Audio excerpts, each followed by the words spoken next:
Enjoy live theater this summer on the Midcoast stage under the lights at Essentia Health Plaza with Stage West and their performance of Cats the Musical. See your friends and neighbors perform in a great community theater outdoor setting. Cats the Musical with shows running June 30th through July 17th. See a full list of performance dates, details, and tickets on sale online at westfargoevents.com. That's westfargoevents.com.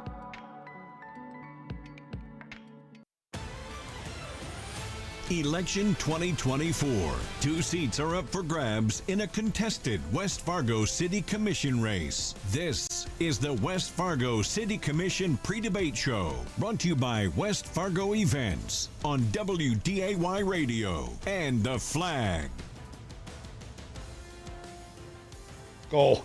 And a pleasant good evening to all of you from the palatial studios of WDAY and the Flag Family Media in Fargo. Glad to be with you here tonight for the West Fargo City Commission debate. My name is Steve Hallstrom, host of the Steve Hallstrom Show on AM 1100 The Flag, FM 92.3, and I sauntered my way over from the other end of the hallway here, lickety-split, to be on the air with Jay Thomas, who is busy rebuilding the studio here to my right. I don't know what happened to the headphones, man.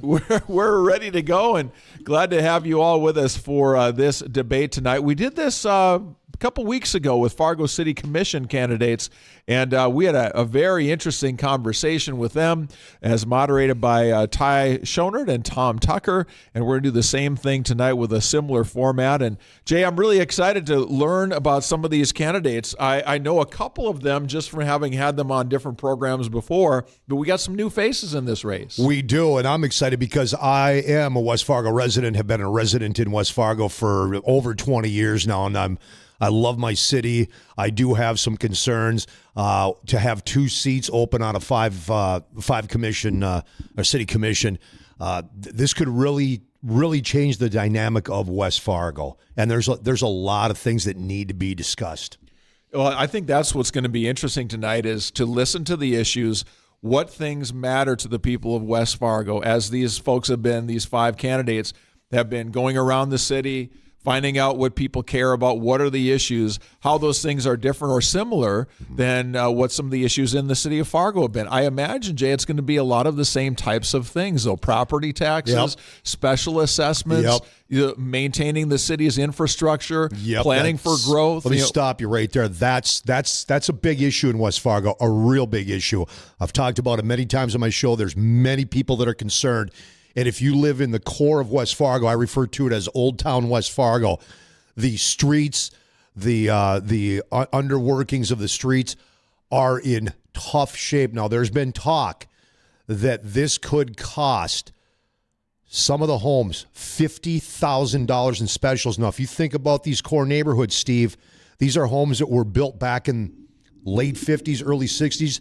These homes are not $400,000 homes. You put a $50,000 special assessment on a home, homes that are $150,000, $200,000, a little bit above that, that is going to destroy the value of that home. Nobody's going to want that home. And I know West Fargo leaders, the mayor, he's had a real concern about this, as well as some of the commissioners. They're trying to figure this out. How are we going to do this? Now, you can't put all that on the city of West Fargo. What has happened is that over the years, the can has got kicked down the road. They would go to these neighborhoods and say, look, we need to remill this road. We need to do this. We can't do it right now. The residents say, no, we can't afford it. Okay, we'll kick it down the road.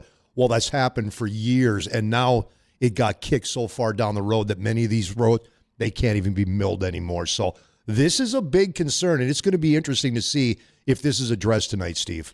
Our 5 candidates tonight: Amy Zundel, Tyler Erickson, Rory Jorgensen, John Severson, and Deann Reed. And as we mentioned earlier, a number of these candidates are new to the public sphere. Rory Jorgensen probably, I would say, is maybe the most well-known of these 5 names, Jay. I have known Rory for years.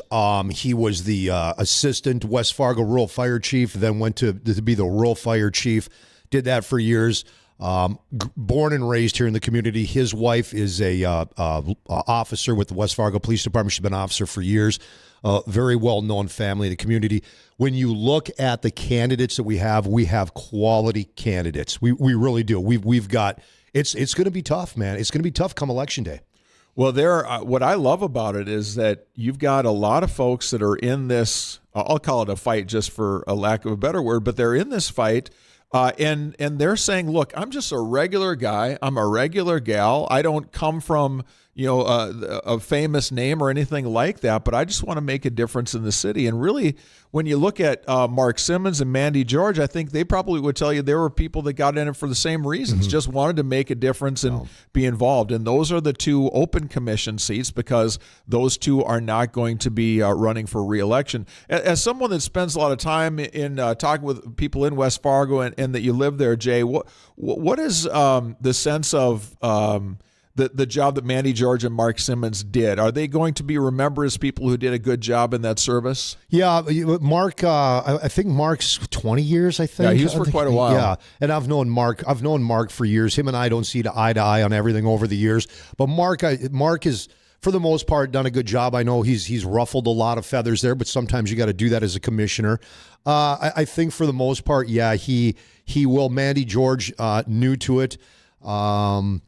Her job now, she's a pilot for Delta Airlines. Just an amazing story how she became a pilot.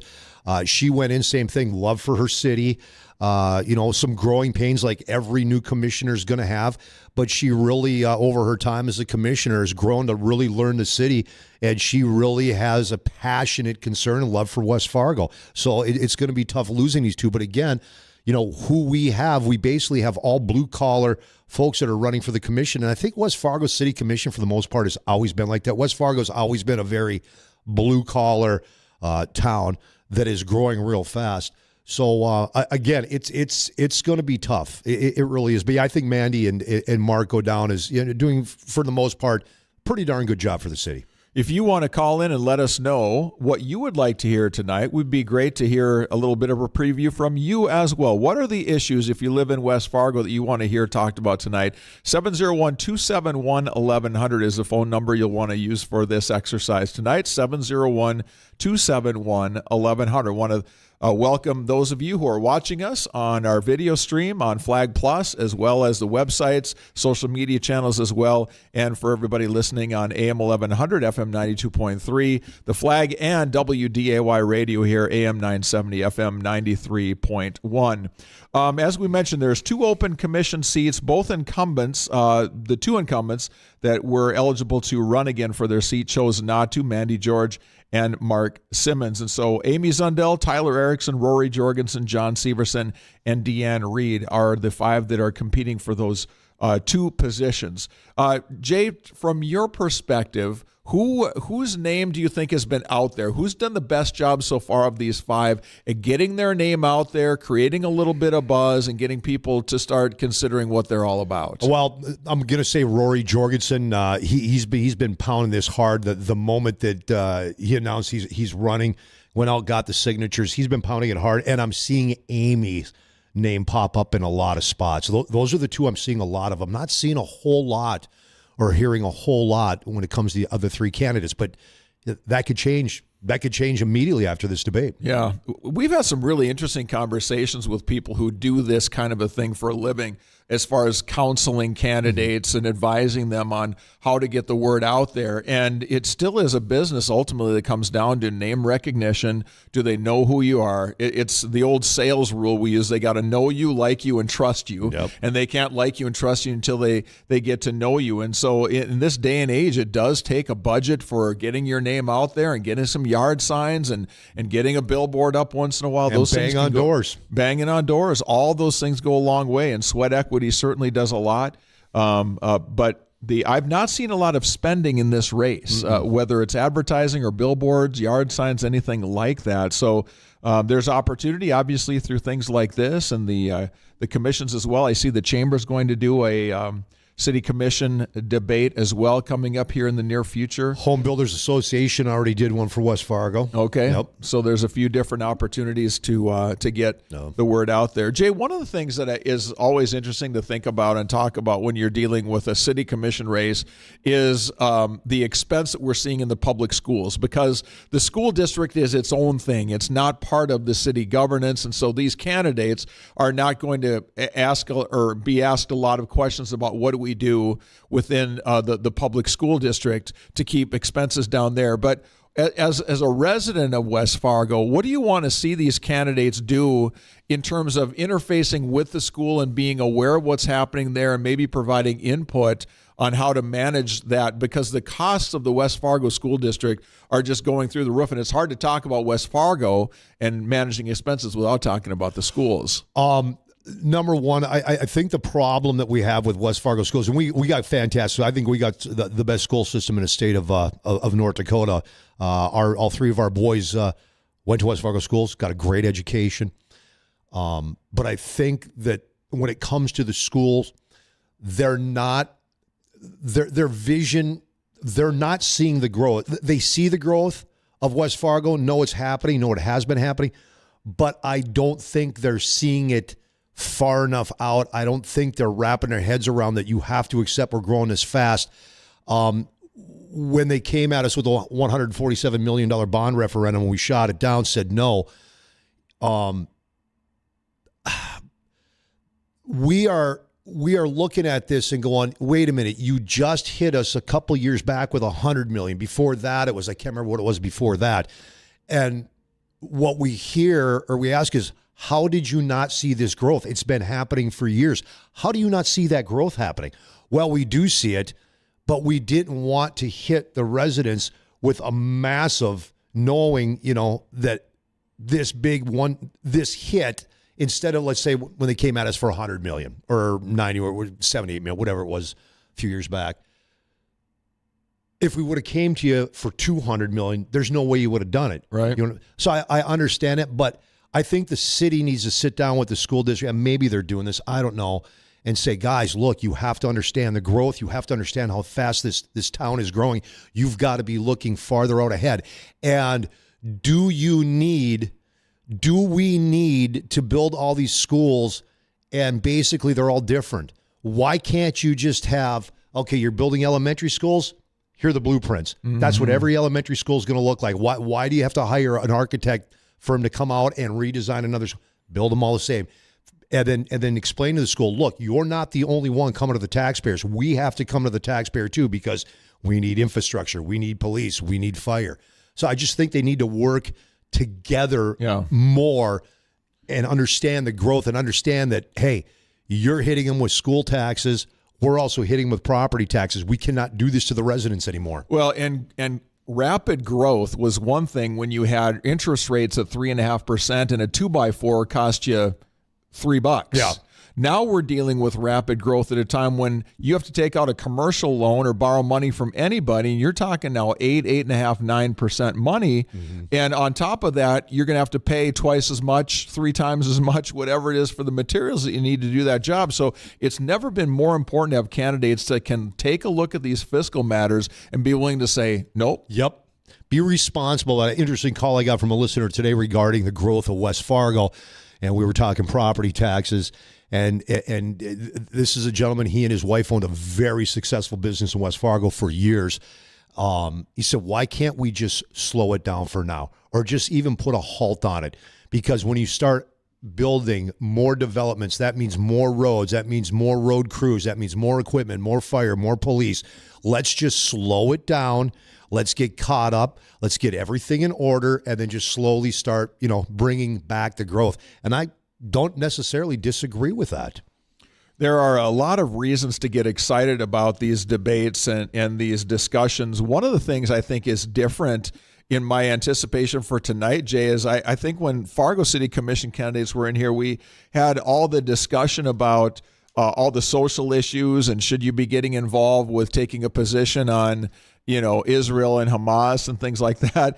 In the city of West Fargo, it seems like everybody understands what the city commission is there to do and what it's not there to do, and so you don't have a lot of those sideshows that go on like you see in the city of Fargo. No, we don't. We have a commission the current commission, and looking at the candidates that we have now and having an opportunity to talk to them, you will still have that sense, that attitude, that knowledge on the commission going, look, this is not what we're here for. We're not here because of a war in Israel. We're not here because of this. We are here. Our job is to make sure that the city is run properly.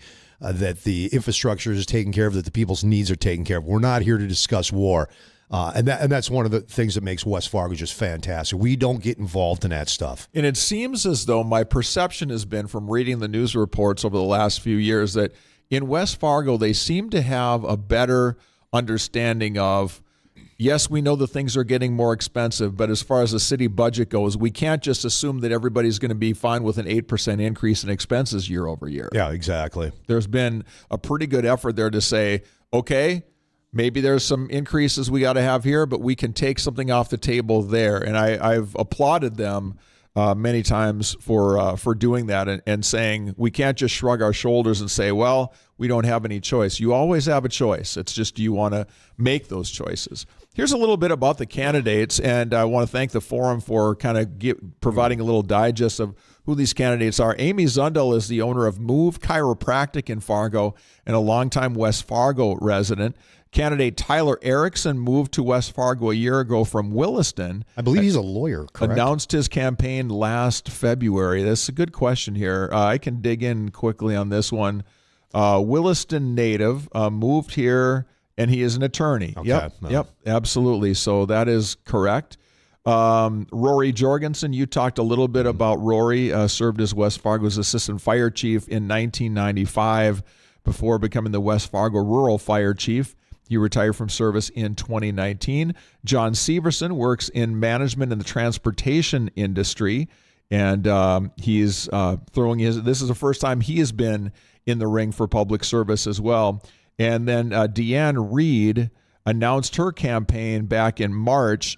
She serves as the District 16 chair of the North Dakota GOP. So I had her on my show, Jay, and you probably have had her on as well, along with I've had John Severson on my show as well. The others will be coming on here in the days ahead. But Deann worked actually for a Republican congressman, I believe it was back in Nebraska, and has kind of that Chamber of Commerce feel to her as someone who's been around the block a little bit in the business world as well. And while these positions are not typically considered political positions, being a Republican, Democrat, or whatever, she is the one candidate that does seem to have a little bit of a political file or a political background behind her. Yeah, she was on my programs the last week or the week before, and I was impressed with her. I was. John's been on my program.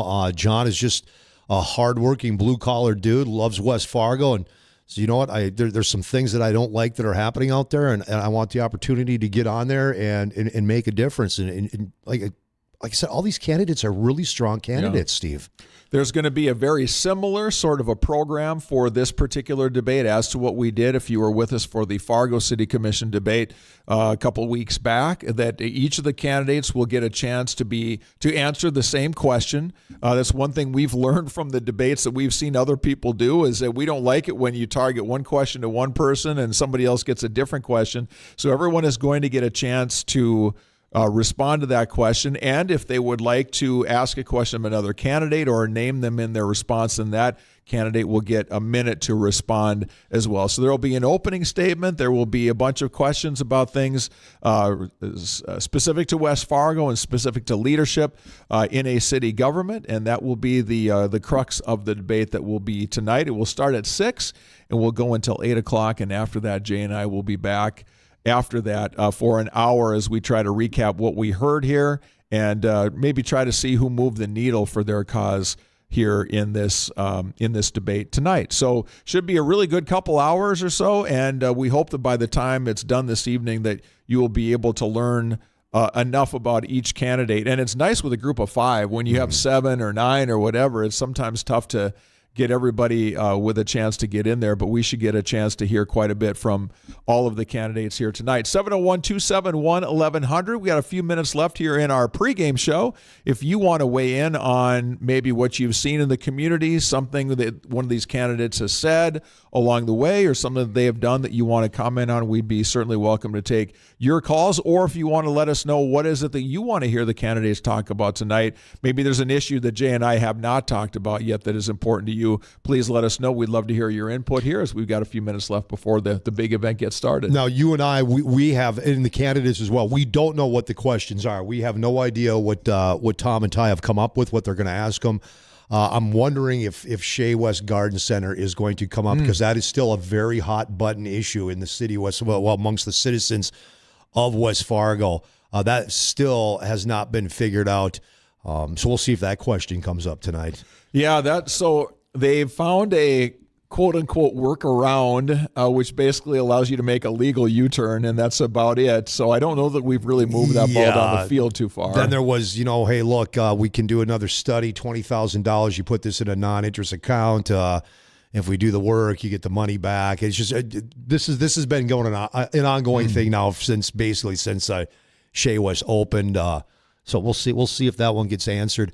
The other question, again, I really hope that there's discussion about, again, the core old part of West Fargo and how these candidates, because like I said, that's where Alex and I live, and there are so many of those residents that are very worried. They are afraid. How I can't pay specials if this happens. But like I said, I know Mayor Dardis has been working on it. That's a huge concern in West Fargo. Well, on top of the fact that just your standard increase for your property taxes year over year is a massive. I mean, a lot of people are getting that bill already and say, okay, your taxes are going to go up, $2, $3, $5,000 or what, your assessed value has gone up $40,000. And so you're going to get that bill, and then on top of that, you're going to get another bill for a special assessment. You could be talking about $100,000, not in valuation change, in just here's the check you got to write. That's right, exactly. Yeah, Alex and I got our love letter a couple weeks back, and our house went up $41,000, and we haven't done anything to it since we last got a valuation on it. Wait, how long ago was your last valuation? A couple of years ago. Okay. And then we just got a letter from Cass County.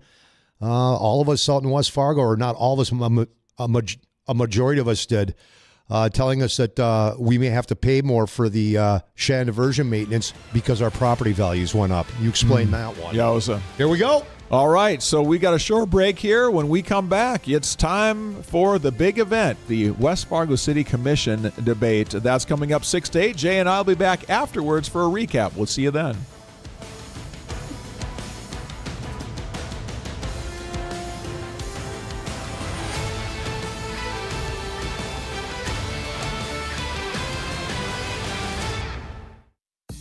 Enjoy live theater this summer on the Midcoast stage under the lights at Essentia Health Plaza with Stage West and their performance of Cats the Musical. See your friends and neighbors perform in a great community theater outdoor setting. Cats the Musical, with shows running June 30th through July 17th. See a full list of performance dates, details, and tickets on sale online at westfargoevents.com. That's westfargoevents.com.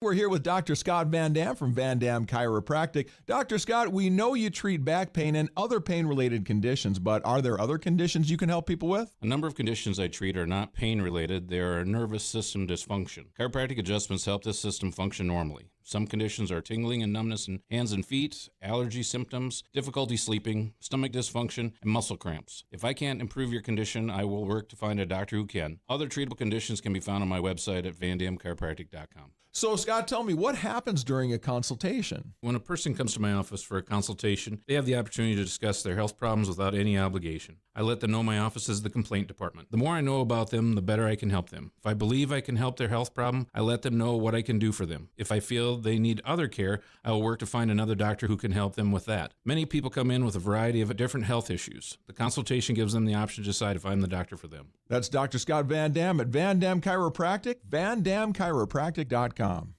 From field to fuel, a story from the North Dakota Ethanol Council. Did you know North Dakota's ethanol industry is a leader in carbon capture?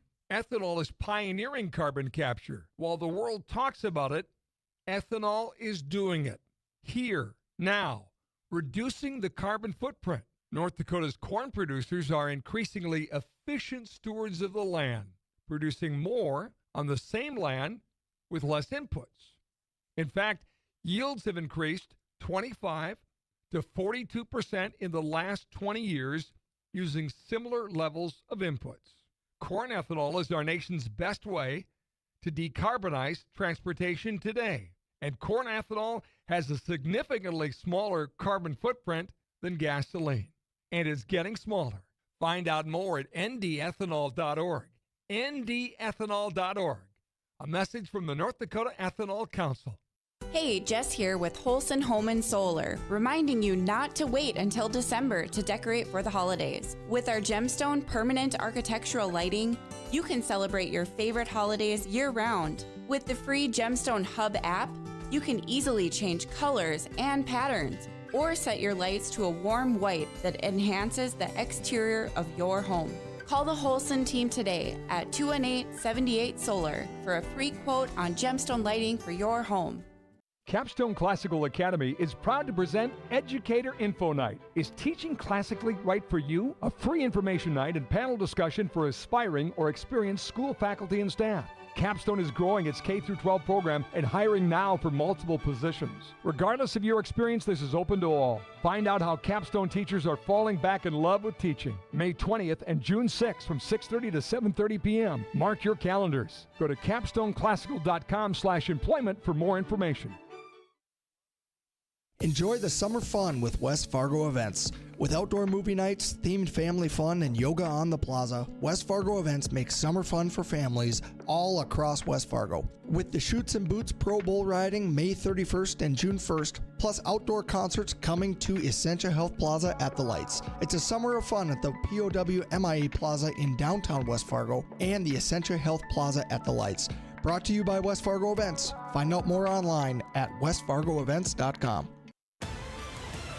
Election 2024. 2 seats are up for grabs in a contested West Fargo City Commission race. This is the West Fargo City Commission debate, brought to you by West Fargo Events on WDAY Radio and The Flag.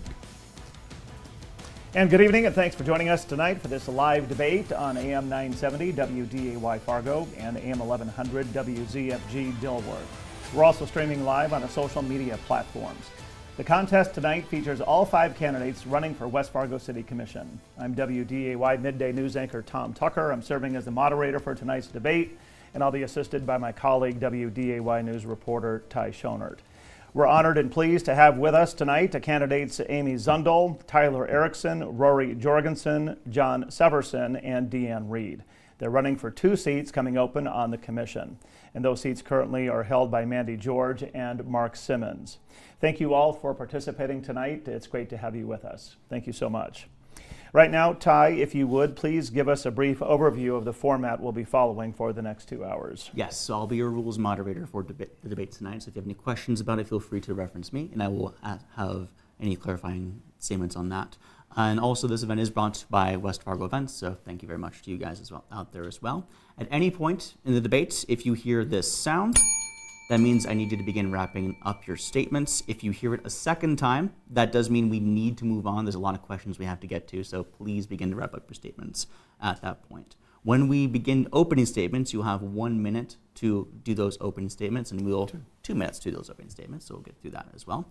When we enter the debate, each candidate will have 2-minute responses for each question.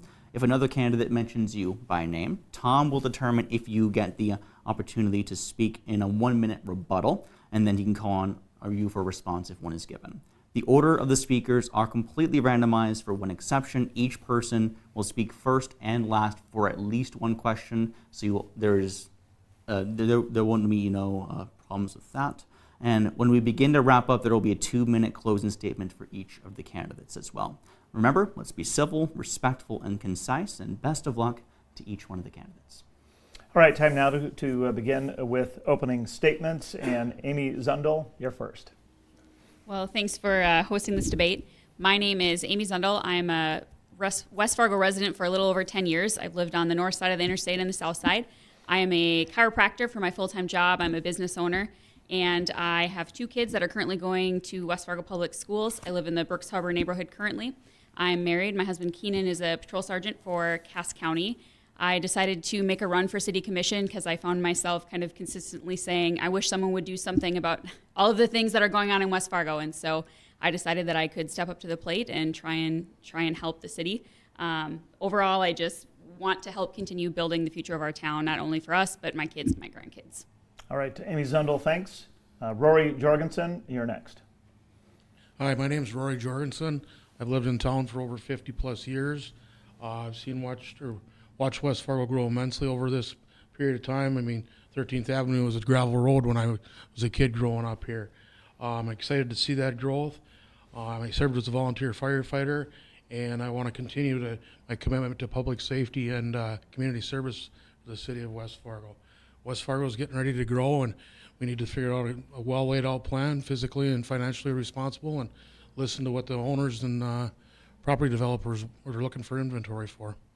Thank you, Rory Jorgensen. Next is Tyler Erickson. Thank you. Good evening, everybody.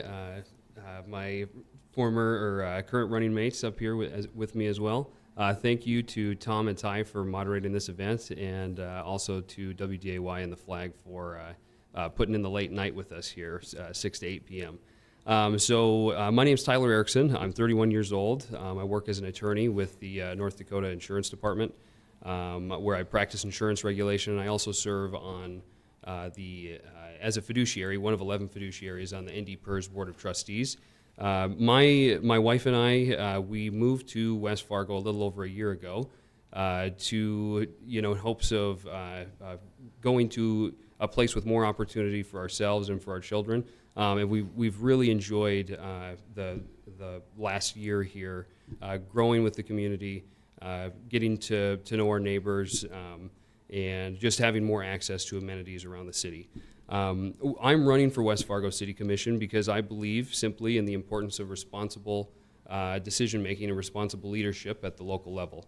Right now, not to paint a bleak picture, but the city of West Fargo has over $500 million in outstanding infrastructure projects around the city that need to be taken care of. We have a somewhat unprecedented staff turnover at the division director level for city staff, and we have an ever-decreasing appetite to pay for these things as residents because we're getting squeezed in so many other areas of our lives financially. My plan, if elected, is to simply address these issues as best we can without raising taxes, without implementing any new taxes, and number 3, identifying efficiencies in what we're currently doing right now to hopefully bring in revenue on the back end. Thanks again. Thank you, Tyler Erickson. Next, Deann Reed. Thank you, WDAY, for hosting the candidate forum this evening, and good luck to every candidate standing here. West Fargo residents are weary. They're weary of the revolving door of specials. They are weary of high property taxes. They are weary of how each incentive is passed off to them in the form of either an increase in mills or taxes. It's impacting their quality of life. It's impacting their ability to plan for retirement or stay in their home as they age. It's impacting a family's ability to save for their children's future education, their next car, or a vacation. It's impacting that stay-at-home mom who may be forced to decide to get a part-time job so her family can pay for the failed road in front of her house. I cannot tell you, since I've run my campaign, how many people told me as I knocked on doors they plan on leaving West Fargo. I equally cannot tell you how many residents regret moving to West Fargo. These are the consequences of specials, high property taxes, and incentives, and only one candidate has a plan to move West Fargo to low, sustainable, predictable taxes, and that candidate is me. Deann Reed, thank you. Finally, John Severson. Well, thank you for hosting this event. It's good for the public to be able to listen to all of us talk and find out all of our ideas and goals. I got it. My wife and I have called West Fargo home for the last 13 years. We absolutely love the community. I've lived in bigger towns and smaller towns, and West Fargo is fantastic. I got into the race primarily as in a sense of like the Roosevelt thing, the man in the arena versus the critic in the bench. That's kind of the way I've seen it. I think the issues that we're facing are definitely due to some of the growth and the rapid growth in reality. And I think it needs to be looked at hard and curtailed, and look at more commercial or businesses to get into the city, excuse me, versus residential. And again, thank you for this opportunity. John Severson, thank you. All right, the first question tonight is this. What do you see as the most pressing problem for the city of West Fargo, and what do you propose to fix that problem? Again, we go right now to Amy Zundel. I get to start twice in a row, I suppose. Well, I think overall, our biggest and most pressing issue is trying to figure out how to pay for the $543 million of core infrastructure that we have, in addition to trying to figure out how we're going to grow and where we're going to grow into once the diversion land opens. My overall plan and what I think would really benefit the city of West Fargo is creating a really cohesive 10-year plan for the city. I think the overall job of the commission is to really facilitate a vision for the city. I think this should be inclusive. I think we should have all the stakeholders at the table, everybody from different people in neighborhoods, from the school board to the developers to the various associations and union people, to help be a part of this conversation, so that we can have a very clear and transparent plan. I think we need to set some objective and measurable goals and kind of work back to figure out how we're going to get there and how we're going to achieve them and how often that we're measuring them. I just don't really think we're doing a lot of that right now. So overall, I think large picture, we need a 10-year plan for the city and where we're going and how we're going to get there. And within that, we have to really figure out what we're doing with the core area infrastructure. Amy Zundel, thanks. And yes, in case you haven't figured out, we are following the same order for the first question based on the order that we had for opening statements. Rory Jorgensen, what do you see as the most pressing problem for the city, and what would be your fix? Well, West Fargo is heading for sizable growth in the incoming years. As a council member, I'd like to see it happen physically and financially, but it's got to be well thought out. We just can't start putting buildings out there. We need to listen to the home builders, developers. There's a developer that wants his 640 acres in West Fargo. That's great, so that city can get prepared for that. West Fargo needs to keep maintaining the existing parts of town, which have been put off for years and put off for years. Found out at a meeting last week when they did Riley's Acres, there was a developer or a guy that got the state involved and gave Riley's Acres like a 2.5% loan to help for their specials. They can't afford the 6, 7, 8% right now, but if they can get it down under manageable size to pass that along and make West Fargo attractive to all incoming businesses and residents. Rory Jorgensen, thank you. Next, Tyler Erickson. And if at any time you want the question repeated, I'm happy to do that. Thank you. So one of the things, I think affordability is the key word that could underlie anything that we talk about tonight, whether it's affordability because of increasing mill levies or increasing special assessments. The affordability of everyday life, as I said in my opening, we're getting squeezed in every other area of our lives. So when the city is trying to implement, cost sharing with special assessments tools for infrastructure projects, there's going to be tension and there's going to be controversy. If they increase the mill rate because of rising salaries and rising service needs because of desires in the community, that's going to increase taxes. And I think the underlying issue with all of these things is number one, there needs to be an educational component to all of these financial hurdles that the city has in order to serve the residents. We need to educate the residents on what ultimately is going to be benefiting them. I certainly understand why special assessments are such a controversial topic. But in reality, when you get down to the nuts and bolts, they're actually more favorable, not only because of the local control that you have over them, but because of the simple fact that you can protest them. You don't necessarily, you have the control at the local level to not follow through with the special assessments. And number one, going back to my opening, I think that we can continue our desirable growth, and I think we can meet our infrastructure needs to our current residents, even without raising taxes and without implementing any new taxes. So that's my plan going forward. Tyler Erickson, thank you. Deann Reed. Yeah, I think that there's two issues in two different directions. One, the city, they are in a position right now where their biggest priority is aging infrastructure up north. If you were to ask the citizens, it would be three things, because whether people realize this or not, the latter that I'm getting ready to share does actually impact the first. And so for them, it's going to be specials, property taxes, and incentives. So what's my plan? Number one, the city right now doesn't budget for the infrastructure other than they have a capital gains that they've gotten through the half-cent sales tax. So that's one mechanism that they're using. The other one is that they have gotten grants, which is great. I think it's a non-taxable way for them so that they're not impacting the citizens.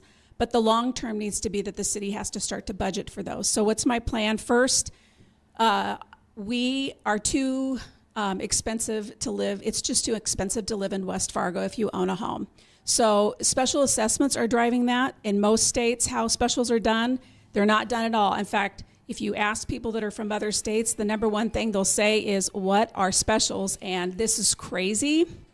And I can't even fathom that this is what they're expecting people to pay. So there's this consistent belief or understanding among their citizens that this is not the normal thing to do. So what is happening is, like I said in my opening statement, people are avoiding the area. So I would get rid of on new homeowners, I would not do specials. Second, I would phase them out with existing. And then what I would say is the city needs to ask, what do we need in our budget to be able to meet the aging infrastructure, and then plan out, is it 4%, is it 5% of that? And then they'll have a long-term plan in place in order to deal with that aging infrastructure. But the incentives, whether people realize that or not, the incentives piece of it is tied into the specials, because every time we give an incentive away, the city has to find that money somewhere. And so they're going to go to the citizens to ask for that. So one other component that I have is that if property taxes go up, mill levies should go down. So if it goes up 10%, I would say we need to cut it down by 5%. Deann Reed, thank you very much. And candidates, please just double check to make sure your phones are currently turned off. John Severson. Well, I think one of the problems is they kind of go hand in hand. Property taxes and special assessments, I think, have been the thing I've heard the most about. The other thing I think is financial accountability within the city. There's a lot of concern and questions about the audit. The 2022 audit was just finished. 2023 will probably be 2025 before it gets completed. So I think there's some transparency there that needs to be opened up. I'm not saying that there's anything really going wrong, but it needs to be looked at and it needs to be done more transparently. Property taxes and special assessments, I think, go hand in hand. Everyone wants to talk about affordable housing, affordable this, affordable everything, right? But if the government is squeezing you like a grape and you got to be pushed out of your house, nothing will be affordable. And it's not just the city of West Fargo that has the spending issues. It's the state, it's the feds, it's every form of government needs to start living within its budget, starting with West Fargo. I think you have the most opportunity with local control and voting for commissioners. You can be involved, vote, or you can get involved, but you have the most opportunity to affect the government at the local level. And I think people need to be involved, and it needs to be transparent.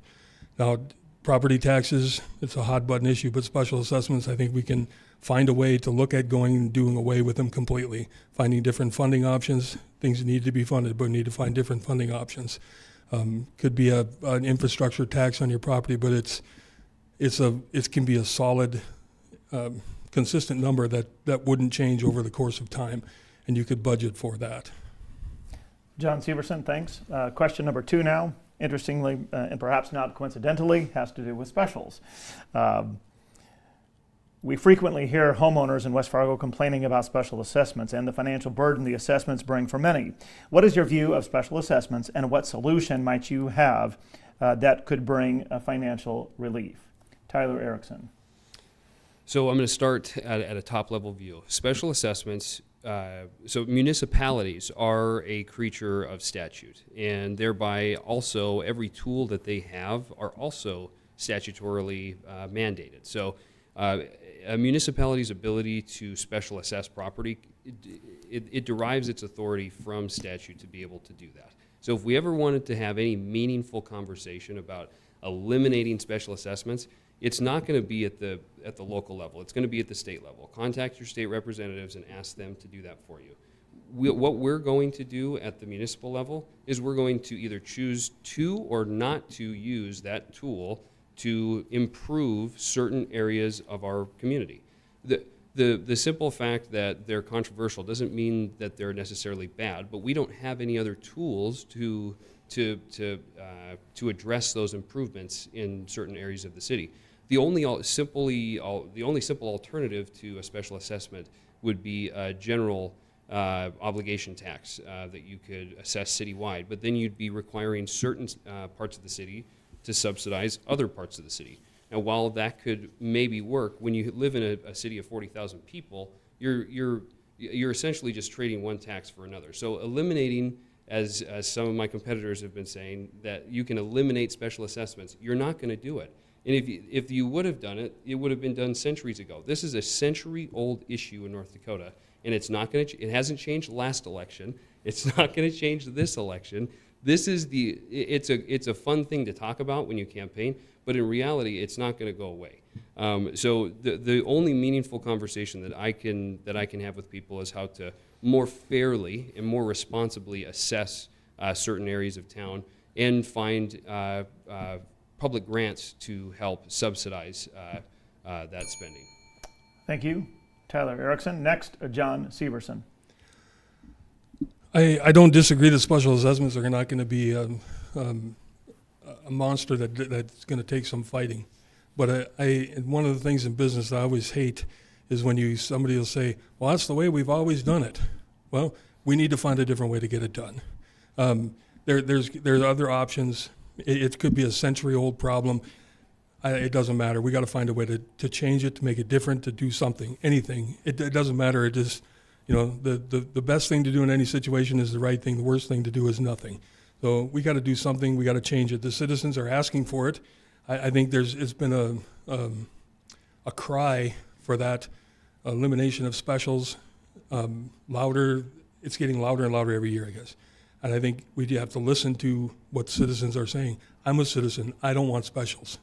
And that's what I've been hearing when I've been going around. So we got to try to do something different, come up with a plan. Maybe it wouldn't be perfect, but at least you're trying something and you're moving forward instead of just saying, well, this is just the way we do it. John Severson, thank you. Deann Reed. I disagree with Tyler. There's so many other states in the United States that actually don't do specials, and they just do it through budgeting. North Dakota right now is the #1 state per capita that special assesses. West Fargo and Horace right now are the #1 2 cities that special assess more than any other city in the United States of America. That is ridiculous. There is a pathway out of it, and the pathway is get rid of them on specials on new homes, have the developers be able to have all of their teeth into the game just like every other state does. 2, we work as a city to create a budget for long-term planning for budget infrastructure needs, which that's totally doable. And there's a pathway out of this, so I disagree with my friend Tyler. I think there is a path. I've lived in states where they do this stuff all the time.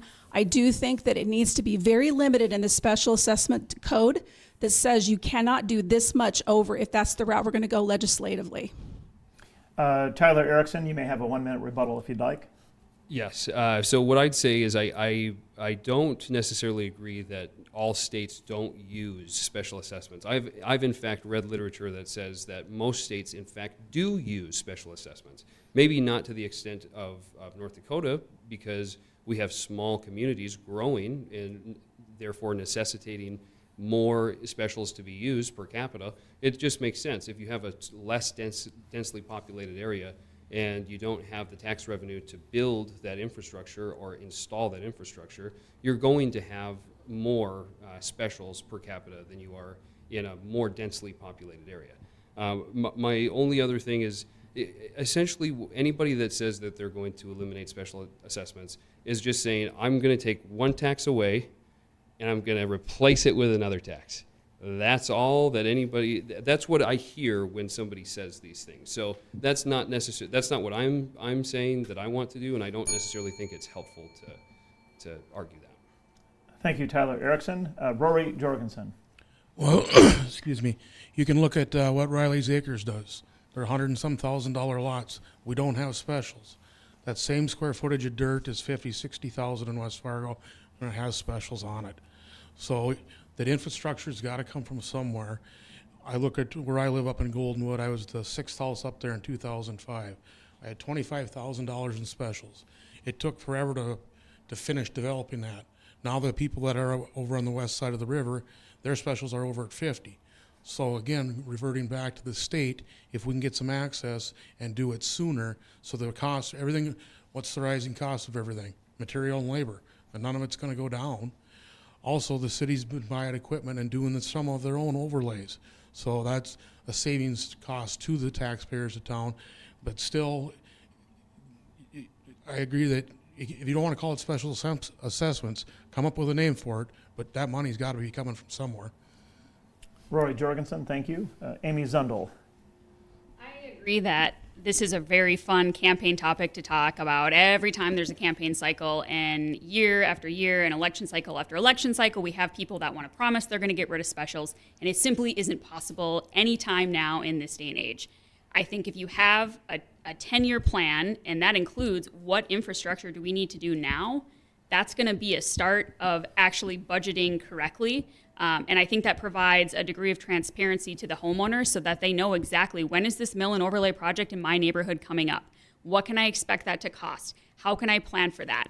If we aren't special assessing lots, the reality is developers aren't going to develop. They point blank have said they're not going to develop. I think the other thing that we can get a little bit more aggressive with, especially as we develop to the north, is looking at increasing our commercial density. If you look at what our commercial properties contribute to our sales tax fund, our income, like all of our property taxes that they have, because they have that extra percentage of their valuation that goes in, we can have more money in a general fund to do various different projects. But I think it's extremely disingenuous to insinuate that we can eliminate special assessments, and that's anything that's even remotely close to possible at this current state of our budget or our affairs. So to me, it's just like, let's have a actual transparent plan for the homeowner so that they know what costs they can expect, why, they have the ability to add that into their mortgage if that's what they prefer, so that it's more predictable that way if their interest rate is better. I think we can advocate for more prairie dog funds legislatively. I think we can continue to be aggressive with bond refinancing. I think we can continue to be really aggressive with looking for more grant funding, whether that's federally, locally, statewide. But overall, I think there's a large education piece that needs to go into it, and a large awareness piece so people aren't surprised by it. Amy Zundel, thank you. We're going to move on to question number 3 and take a break after this round of questioning. Over the past couple of years, there's been significant turnover and departures amongst key employees at City Hall, including the position of City Finance Director. What, in your view, is contributing to this turnover, and what might be your approach to bring more stability to City Hall? Rory Jorgensen. So with the turnover of the Finance Director, all I hear is rumors. I hear it was a certain commissioner. I heard certain things, nothing that I was ever notified of. They can actually narrow it down to people. Some of them didn't leave on their own. Some of them left on their own. There's going to be turnover. We need to slow it down. And they just did a series of interviews, and none of the candidates met the criteria. So I'm glad they're taking the time to find the next person, the correct person, the person that's going to fit in. And it's a tough job being a city official. I can firsthand with my wife when she's a school resource officer. You're out in the public eye, you better have some Teflon on, because it's coming for you, and I'm ready for it. Tyler Erickson. I would have to say that this is one of those issues where it's very difficult to pin down what might have led to the turnover. But what we have right now, I wholeheartedly agree with what the City Commission is doing right now. They're being patient. They're taking their time with their selection of the candidate that's ultimately going to be the finance director. And one of the interesting things, I went in and I handed in my campaign finance disclosure, which I might add there was no campaign contributions on. I'm doing this completely out of my own pocket. And I said, well, I have to turn this into the city auditor. And the staff person at the window said, well, that's the finance director. And I said, well, that doesn't really make sense. The finance director also does the city auditing job. And she said, typically, yes. And I think that illustrates how difficult that position is. You're not only doing the budget, the financing for it, you're handling the specials, You're handling any of the mill levy, circumstances surrounding that. You're handling the account reconciliations at the end of the month. You're handling all the public spending and the procurement rules that you have to navigate within. And it's got to be an overwhelming job. And so you need to be doing exactly what the City Commission is doing right now, and they're being patient and they're taking their time and they're being selective with who they pick, because we can't have somebody leave in 9 or 10 months. It's not responsible. It's not feasible, and we're doing exactly what we need to be doing right now. Amy Zundel. So I think a lot of this comes down to making sure we have a culture in City Hall that is for sure aligned on authority and responsibility. So I think there's a balance between what the commission is supposed to do, which I truly believe is guiding a larger scale vision. I think the employees should be included in that plan, because if I was an employee that had expertise in economic development or engineering or whatever else, they're the people that understand this better than we do. So I think the culture has to be, number one, trusting them, because in West Fargo, we're in this giant cycle of people complaining that we pay outside entities to come do studies and to provide us advice, to why don't the people at City Hall do these projects themselves, and then back to hiring someone from an outside agency, and we kind of just go back and forth. So I think the city needs to take a stance. What are we spending money on? What do we trust our current city employees with? Do they have the authority to do what we're placing on their shoulders? Are the expectations realistic? And I mean, at the end of the day, I think it's very simple. You ask people, why do you love working here? What would make you love your job more? Have you thought about leaving? Where would you go, and why do you want to leave? And how can we make this a place that you're proud to work at and want to stay at? So overall, I think just being, a uniter, not a divider. I think not yelling at people from a city commission desk in a meeting is definitely one way to approach it. And I think just being approachable with problems, having a place where you do 360-degree reviews so that we don't have problems festering for a long term. But overall, our job is to build a vision. Our job is to be approachable and there for city staff to support them and to trust them in what their decisions are. Thank you. John Severson. None of us are on the inside of the city of West Fargo, so we can't really speculate on why somebody left. But the turnover happens. I mean, it's not that you want turnover, but it does happen. It's not uncommon.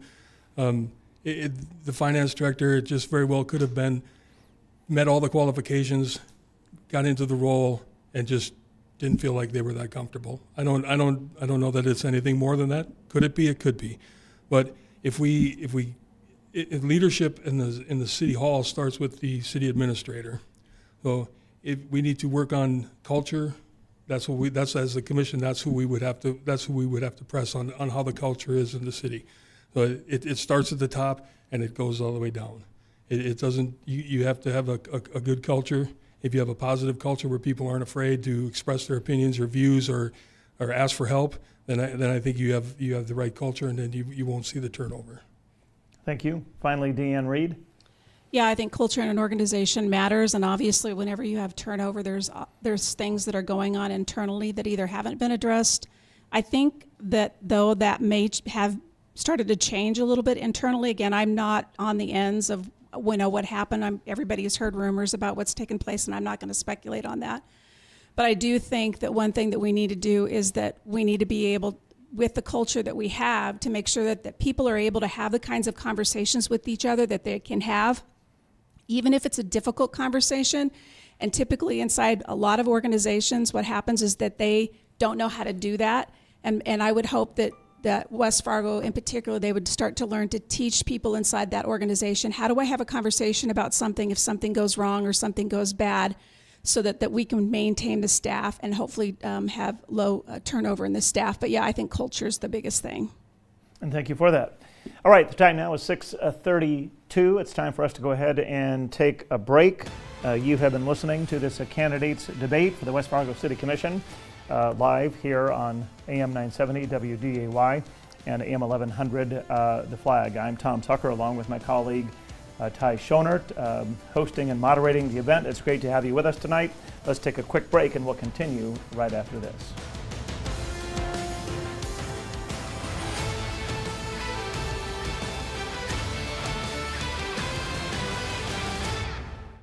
Enjoy the summer fun with West Fargo Events. With outdoor movie nights, themed family fun, and yoga on the plaza, West Fargo Events makes summer fun for families all across West Fargo. With the Shoots and Boots Pro Bull Riding May 31st and June 1st, plus outdoor concerts coming to Essentia Health Plaza at the Lights. It's a summer of fun at the POW MIA Plaza in downtown West Fargo and the Essentia Health Plaza at the Lights. Brought to you by West Fargo Events. Find out more online at westfargoevents.com. Growing up in a town of 100 people, growing a business to 2,600 employee owners. They might sound different, but not for Tammy Miller. Personal responsibility and common sense. The commitment to service and sacrifice for the greater good. Those small town values took Tammy from Brockett to business leader, to Burgum's lieutenant governor. And that's how Tammy Miller will lead our state. Tammy's a conservative who believes you don't spend more than you take in. You grow jobs, not government. Innovate, not regulate. And you honor veterans, respect law enforcement, and enforce the rule of law. Because that's how Tammy Miller was raised. As a business leader like Trump and Burgum, she knows North Dakota feeds and fuels the world. Tammy Miller will expand energy production even more, help our ag industry find opportunities in new markets. And Tammy Miller will always fight for us, because she's one of us. Paid for by Tammy Miller for North Dakota, Wendy Cater, Treasurer. Are you a skilled technician ready to take your career to the next level? West Plains Inc. is hiring service technicians in Bowman, Hettinger, and Dickinson, North Dakota. Join the team and be part of maintaining and repairing agricultural equipment. Enjoy competitive wages, comprehensive benefits, and a supportive work environment. Email your resume to hr@plainsag.com to apply. That's hr@plainsag.com. Don't miss this opportunity to grow with a 100% employee-owned company. Building something awesome? Don't let a lack of tools hold you back. Contact Zeus Sales and Equipment with a vast inventory of rough terrain and electric scissor lifts, telehandlers, skid steers, compact loaders, walk-behinds, towable boom lifts, and attachments. Zeus offers competitive pricing and flexible options, making them a top choice for contractors. Locations at Hollywood Lumber Company and in Fargo. Work smarter with the power of Zeus. 701-951-7368 or at ZeusRentals.net. Your projects will reach new heights with Zeus Sales and Equipment. Hey everyone, it's Ashley with Coles Resort, where we're always out here rocking and rolling on the shores of Big Turtle Lake just minutes north of Bemidji. If you haven't booked your family a summer getaway yet, now is the time. Seriously, what are you waiting for? Now is the time to create those unforgettable memories with your loved ones. And at Coles Resort, we make it easy for you. We do all the work. Our amenities are top-notch. Among our guest favorites are the pristine sandy beach, the giant inflatable water toys, and our charming mini putt-putt golf course that's nestled in the pines. And don't forget about the 12 different flavors of ice cream available to you and the kiddos. Take advantage of our special offer. Buy 5 nights and get 2 free with a limited number of openings. Now is the time to secure your summer getaway nestled in the heart of God's country. Give us a call at 218-243-2131. Once again, 218-243-2131. Or you can visit our website at KohlsResort.com, KOHLS Resort.com. We are the Gem of the North, and we're here to create memories for your family. Hi, I'm Ashley, owner of the Aspire Optical Company. This month marks 6 years since we opened our doors, thanks to you. 6 years of eye exams on site 6 days a week. 6 years of uncompared selection of over 2,000 frames. 6 years of continued focus on all your vision care needs. To say thank you, take 50% off your frame with lens purchase for the month of May. So thank you for your continued support of what I truly believe is the region's premier optical experience. Book with us today at AspireOptical.com. Aspire Optical. Eyewear like you've never seen. Hey, listen up. I know a way to spice up your weeknights with mouth-watering desserts and signature cocktails from Maxwell's in West Fargo. They have an on-site pastry chef. She makes the most delicious desserts and ice cream. People drive miles for the chocolate lava cake, and there's carrot cake bread pudding. It's incredible. Make Mondays great. Heck, make any weeknight great with cocktails and desserts made from scratch. Experience Maxwell's off of 13th Avenue and 9th Street in West Fargo. See the excitement of professional bull riding at the Essentia Health Plaza at the Lights, Friday, May 31st and Saturday, June 1st. Doors open at 5:30 p.m., mutton busting for the kids at 6, bull riding will start at 7 p.m. with 40 professional riders per night and the top competitors riding back for the big money in the finals right after. Tickets are on sale now. Don't miss all the excitement of Pro Bowl riding May 31st and June 1st at the Essentia Health Plaza at the Lights in West Fargo. Get your tickets today at westfargoevents.com. 5 candidates, 2 open seats. This is the West Fargo City Commission debate, brought to you by West Fargo Events on WDAY Radio and The Flag. And thanks again for joining us tonight for this live debate featuring the candidates running for West Fargo City Commission. You're listening to AM 970 WDAY Fargo and AM 1100 WZFG Dilworth. I'm Tom Tucker, serving as moderator along with my newsroom colleague Ty Schonert. It's great to have you listening tonight. It's great to have our candidates with us. Of course, this event sponsored by West Fargo Events. We now move on to question number 4. There has been conversation about a new city hall or possibly expanding the existing city hall. What is your position on this? John Severson, you are the first to answer this one. Well, I believe that they're moving into the Wex building. They're leasing that property, $500,000 a year, I think it is. I think they should just be looking at purchasing it, if that's really what needs to be done. Long-term planning is what the city really needs, and if the city's going to grow, you need a city hall that's going to cover it for the next 50 years and build it one time and not rebuild it another 5 years. So I think that would be a better plan than continually coming back to the taxpayers and asking for more money. Oh, we got to build a bigger city hall, because it's kind of just getting to be a broken record. You know, we need bigger, and every 5 years you need bigger. So you need to figure out what the plan is, what size city hall we need to handle the growth and the future opportunities for probably the next 20 or 30 years versus just 5 or 10. Thank you. Deann Reed. Yeah, I think the plan, is actually to expand the police department into the existing building that City Hall is in. Growth's always a good thing. I think the only thing I would be more concerned about is what's their long-term plan for growth. Cities need to be able to have a plan and say, hey, like John said, we're going to be, in so many years, we're going to probably outgrow this building. I think if they're going into it right now and it's reasonable, that's fine, but I just worry about the costs down the road of what are they going to do as the city. So I don't know. I'm kind of indifferent with it. I think if they need the space, they need the space, but at the same time, I would like to see what their long-term plan is. Rory Jorgensen. Oh, yeah, I think renting that Wex building was a great idea, just because I don't believe they have that long-term goal. They don't know where they're going to be in 20, 30 years, and brings up what John says. We can't go to the taxpayers again in 5 years. We made this too small, so I think they're working on that pre-planning. And I mean, they're cramped in there. I mean, when I got on the fire department in 1995, we paid for a survey. The guy said, I put the fire hall on 9th Street, just south of Menards. He said West Fargo is never going to grow south of the interstate. Look at that. So that's 28 years ago.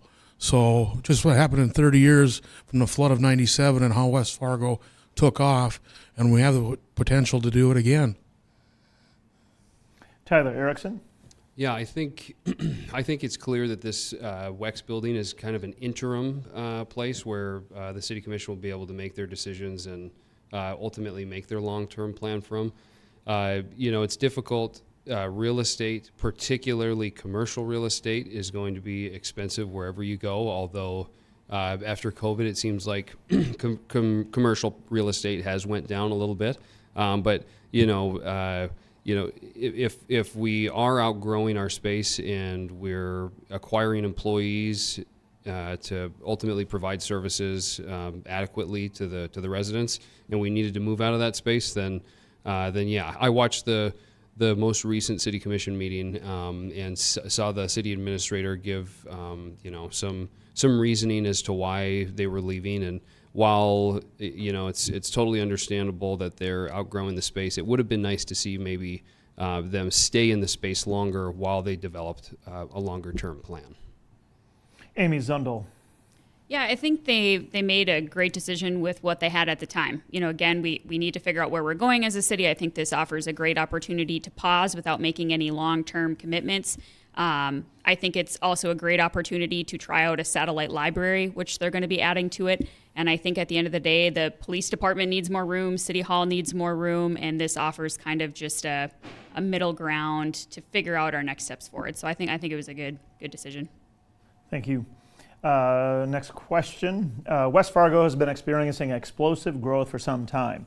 What would be your approach to managing the growth and maintaining an environment conducive to growth while also managing or prioritizing the needs and wants of the citizens and businesses already in the city? Deann Reed, you're first on this one. Yeah, so unmanaged growth, I think, has happened because I am totally for developers. I think I want them to make money. I actually used to be in the construction industry. But the concern that I have is that we've had some explosive growth because one of the ways we have not managed that is through specials, unfortunately. When you're given a special as a builder, oftentimes what ends up happening is I was actually talking to a lending institution person the other day, and she was saying, Deann, when we do specials, what we don't realize is it actually ends up creating an erratic market over the long term. And so where we're at right now is I think what we just got with the equalization report is that actually we've slowed down in our growth in West Fargo. And I think one of the reasons why we've slowed down in our growth in this last equalization report is because we're not filling the current family units we already have.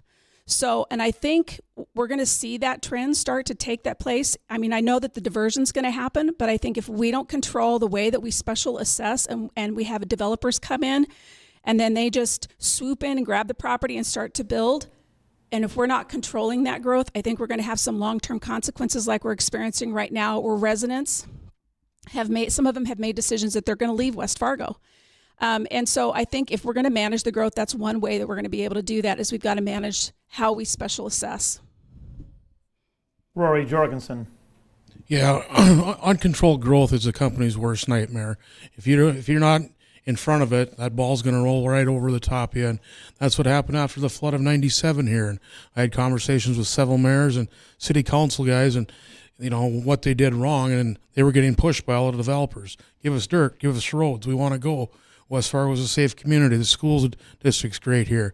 So they kind of let the businesses control what the city of West Fargo did. Now West Fargo needs to control all of it. Thank you for that. My apologies. I went out of order in asking Mr. Jorgensen to answer that question, so my apologies for that. Hopefully no harm, no foul. Next to answer here is John Severson. Growth is not a bad thing, but it has been a bad thing in West Fargo because it hasn't been managed. We can grow rapidly, but and I think it was looked at as, it's great, we got all this growth, we have all this tax money, it's all coming in, the property taxes, assessments, everything, it'll all come in. But the thing that you're forgetting about is the follow-up. We're going to need a new fire department. Now we need more police officers. Now we're going to have to build bigger schools. And so bigger schools, that's where your property taxes really take a hit. Okay? I think West Fargo, it needs to slow down the residential growth and increase the commercial growth. I think we're about 60-40 residential to commercial. We need to kind of get it at least to a 50-50 mark. That I think in itself would help with infrastructure, tax issues, you know, all the things that people want to get away from. But increasing the residential area is just going to mean more schools, more money, more everything. So I think we need to manage the growth and maybe even slow it down to a snail's pace if need be, so that we can stay ahead of it and manage it very, very well. Tyler Erickson. I think one of the things to keep in mind when we talk about growth and unmanaged growth and explosive growth and potentially unmanaged growth, you have to understand that the growth that you're building is hopefully helping to alleviate the tax burden per capita. And if you think about economic development incentives as a penny wise, pound foolish type of idea, that you're going to be penny pinching on the front end, but ultimately lose out on all this population density that you can hopefully build into the tax base. I think that's a really significant idea to capitalize on, and I think that that's why West Fargo has grown so quickly, because of the economic development incentives that we've had. And when I think about explosive growth and that idea, I think about economic development incentives. And from my inception of running, I've had the idea that the economic development incentives, not that they're inherently bad, but the idea that they should be implemented more responsibly, and then the public should be educated on why they're being used, to hopefully help them understand that the growth is in fact hopefully helping alleviate that tax burden on people. What I would do, a really good example is over in the Brooks Harbor development where I live. There's all this development, and we have a developer coming in now on the back end to try to put a multifamily development rental housing right next to our school, which we're primarily an ownership based residential area. There's not a lot of rental areas, and so that's a really good example of one thing where the explosive growth is tough to manage in that situation. Thank you. Amy Zundel. Could you repeat the question for me? By all means, and thank you. West Fargo has been experiencing explosive growth for some time. What would be your approach to managing the growth and maintaining an environment conducive to growth, while also prioritizing the needs and wants of the citizens and business owners already in the city? Sure. So I think the reality with growth currently kind of slowing down a little bit is probably a byproduct of macroeconomics just in general. The cost of doing business, interest rates, availability of products, labor force, all of these things are playing into that. And currently in West Fargo, our occupancy rate is actually 2%, so it's lower than where Fargo is. I think in coming up with a plan and where we're going to go, we have to be really thoughtful about it. And I think the best way to be thoughtful is to perhaps learn some lessons about how we developed quickly the last time. In particular, I think of things like we developed the city on 2 major north and south roads, which means every time we have a special assessment, the people are getting kind of double dinged on these major roadways, which I think is leading to some of the frustration and special assessment burden. I look at how some of the best land available in West Fargo, probably for commercial spaces, is currently occupied by schools. And so we're losing a little bit of opportunity, I think, there. So overall, I think having a plan, again, on where we're going so we can be thoughtful about who we're bringing in, what do the neighborhoods need to look like, what are we anticipating for the school, and just bringing everybody to the table to have kind of task force roundtable meetings about how we're going to get there and how we need to manage it, I guess. Thank you for that. Moving on to question number 6. Is there an elected official, local, state, or national, whom you might respect, emulate, or model when it comes to your own approach for serving and leading? Tyler Erickson, you're first. I watched the Fargo City Commission debate, and I particularly remember this question. And I had to think about it for a while, but then it really became an easy answer for me. So I work for an elected official. I work for the insurance commissioner, and I would have to say, if there was anybody that was worth emulating, it was him. He's fair. He's a principled man. He's full of integrity. The insurance department and regulating insurance is a very complex area where politics and economics intertwine, and it's a very difficult place to be a politician.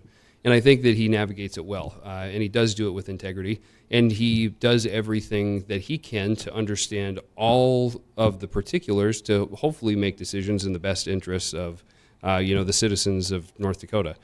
So if there was anybody worth emulating in my mind, it's particularly people at the local and state level, and people that I work with every day, and that person would be my boss. And that is John Gottfried, correct? John Gottfried. Yeah. All right, thank you for that. Amy Zundel. I'm going to also agree. So I serve also on the Cass County Sheriff Reserve Unit as a volunteer deputy for the last couple of years. And I think Sheriff Jesse Johnner is one of the best leaders I've met. I think his job is absolutely impossible. He's managing nothing but uncontrolled things that he has to respond to with a bunch of really unique problems that don't offer really readily available solutions. I think there isn't a town event that he doesn't show up to listen to the people, to meet people, to be present. I think when there are shortages, he is up at 6 a.m. working. I think he probably works way more hours than we could ever even remotely pay him for. And I guess I've always just found him an approachable person. I've never felt like I couldn't talk to him, even as a volunteer who is not even a full-time person there. So I appreciate his leadership style. I appreciate the way he has had to navigate everything from COVID pretty much as soon as he became a sheriff, the protests and everything that we had in Fargo, jail staff shortage, adding on to that. So. Do I recall correctly that you mentioned at the start that your husband is a deputy for Cass County as well? Yep, he's a patrol sergeant there, yep. Serving under Jesse Schonert? Yep. Okay, and thank you for that, just for the record. Deann Reed. Josh Gallion. And one of the reasons why I would say him is because he's been in some really tough circumstances where he's had to make some really hard calls. And if you've ever had a conversation with him personally, when he started in his position or role, he had some issues with staffing, and he has a background in the military. And he, when I had a conversation when I was talking to him about this, he said, I had to actually help my employees realize that the culture that we had at the time really did need to change. And so he actually worked towards making that change. And then I think he's also a man of vision. He's not afraid to put his feet in things and try something new. And he also really would be very helpful and has been very helpful to people that are in city government and has been a good ally to them. So I would say Josh Gallion. Thank you. Rory Jorgensen. I guess I can't think of one person individually. I like to think a lot of the people that I network with, business owners, bankers, attorneys, talking to the city council members, the city leaders, taking a little bit of, everybody's got a little bit of good into them, and just trying to combine it all and be open to when the citizens do come. There might be a lot of great ideas coming from the street, and we need to listen to those people as well. I mean, there could be the next governor who's still living in West Fargo that I haven't met. So no name in particular that you can... No, just everybody in general that I'm surrounded with. I take a little bit from everybody. Thank you. John Severson? Ronald Reagan. Do you care to elaborate? I can, but I mean, I cut my teeth with Ronald Reagan when I was 18. He was the first president I was able to vote for. He had a way of diffusing things. I think that he had his beliefs and he stood strong for his beliefs, but he did not was not afraid to compromise when the interest of the country was at stake. And I think that's kind of the way I look at it. I believe in my principles and I stand for them and I stand very strong. But I'm not against compromising if something would be right for the city of West Fargo. Thank you for that. All right, up next, question number 7 here. Is there a decision that has been made by the current city council or a position taken with which you strongly disagree? If so, what is it and why? Rory Jorgensen. Can you repeat that once? Yes, by all means. Is there a decision that has been made by the current city council or a position taken with which you strongly disagree? If so, what is it? Well, it's a great question. Again, hearing stuff on the outside, we talked about it outside, Shy West Gardens. Did both parties do everything they possibly could do to come to an agreement instead of slinging mud in the press? And I don't know all the ins and outs, but I know that there was a lot of unhappy citizens in town, but without knowing, again, all the facts, they made a decision for a reason. They made the decision. It's not always one that everybody wants to hear, but that's why they're tough decisions. Is it a decision you agree with in terms of what the city has done or hasn't done? Like I said, I don't know all the facts. Could there have been more done? I don't know. Okay. I mean, that's the biggest one that's been in the news lately. Thank you. Deann Reed? Tax abatement. I think that was brought up. That's one. I believe Robin was the one that brought that up. I think that does need to be reviewed. I mean, if you look at the current equalization report, what it said on the equalization report basically was that the tax credits have not helped vacancies. So that would have been one that I would have wished that they would have just review it every once in a while, because really, again, I just go back to that, where it's not helping the vacancies, people are leaving. The other one would be, I would say, with Shy West, I don't think that the way in which the city council handled that was very well. I think that there might have been some other things that they could have done differently for her. And so those two things, tax abatements and how they handled Shy West. Amy Zundel. I would say the only thing that I struggle with from afar currently is the unpredictability of special assessments. I think the reality is we spend a lot of money to pay professionals to tell us when mill and overlay projects are needed and how that's supposed to go. And the reality is we can spend $1 now all the way up to 75% of its useful life to avoid spending $6 to $10 later. I think it's impossible to make a plan I would guess as a city engineer for how we're going to prioritize these projects and how they're going to get done when we're kind of constantly in the weeds on special assessment votes.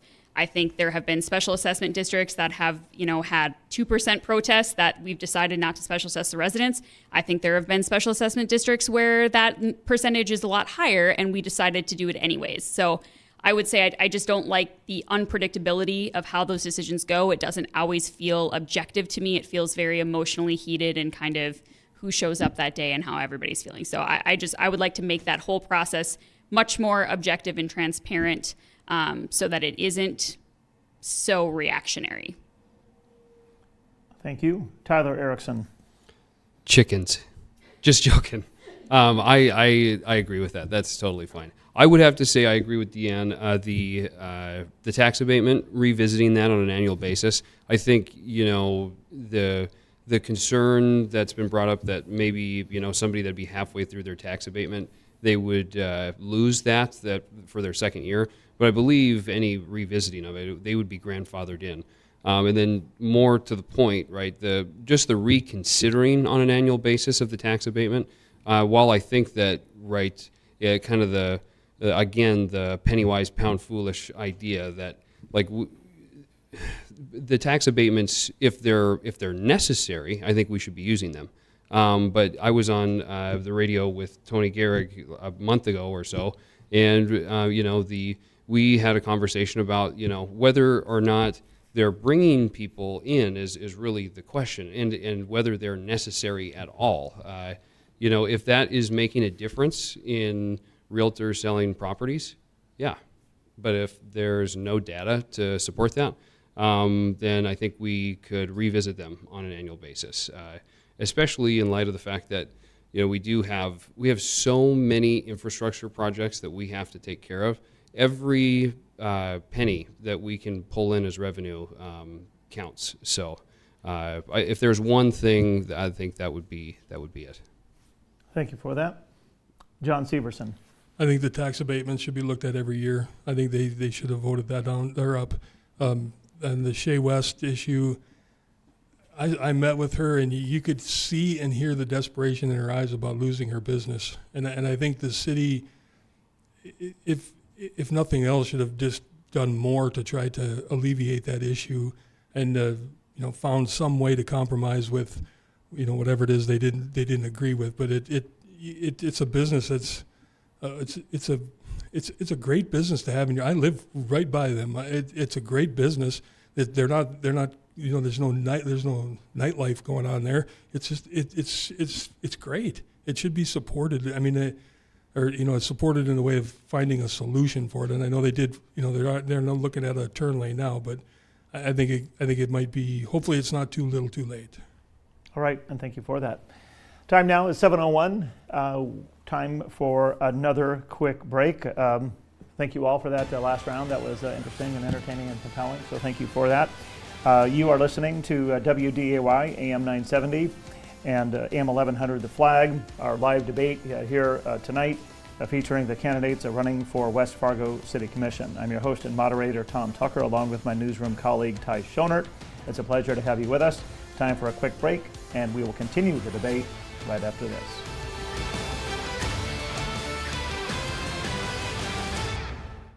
See the excitement of professional bull riding at the Essentia Health Plaza at the Lights. Friday, May 31st and Saturday, June 1st. Doors open at 5:30 p.m., mutton busting for the kids at 6, Bull riding will start at 7 p.m. with 40 professional riders per night and the top competitors riding back for the big money in the finals right after. Tickets are on sale now. Don't miss all the excitement of Pro Bowl riding May 31st and June 1st at the Essentia Health Plaza at the Lights in West Fargo. Get your tickets today at westfargoevents.com.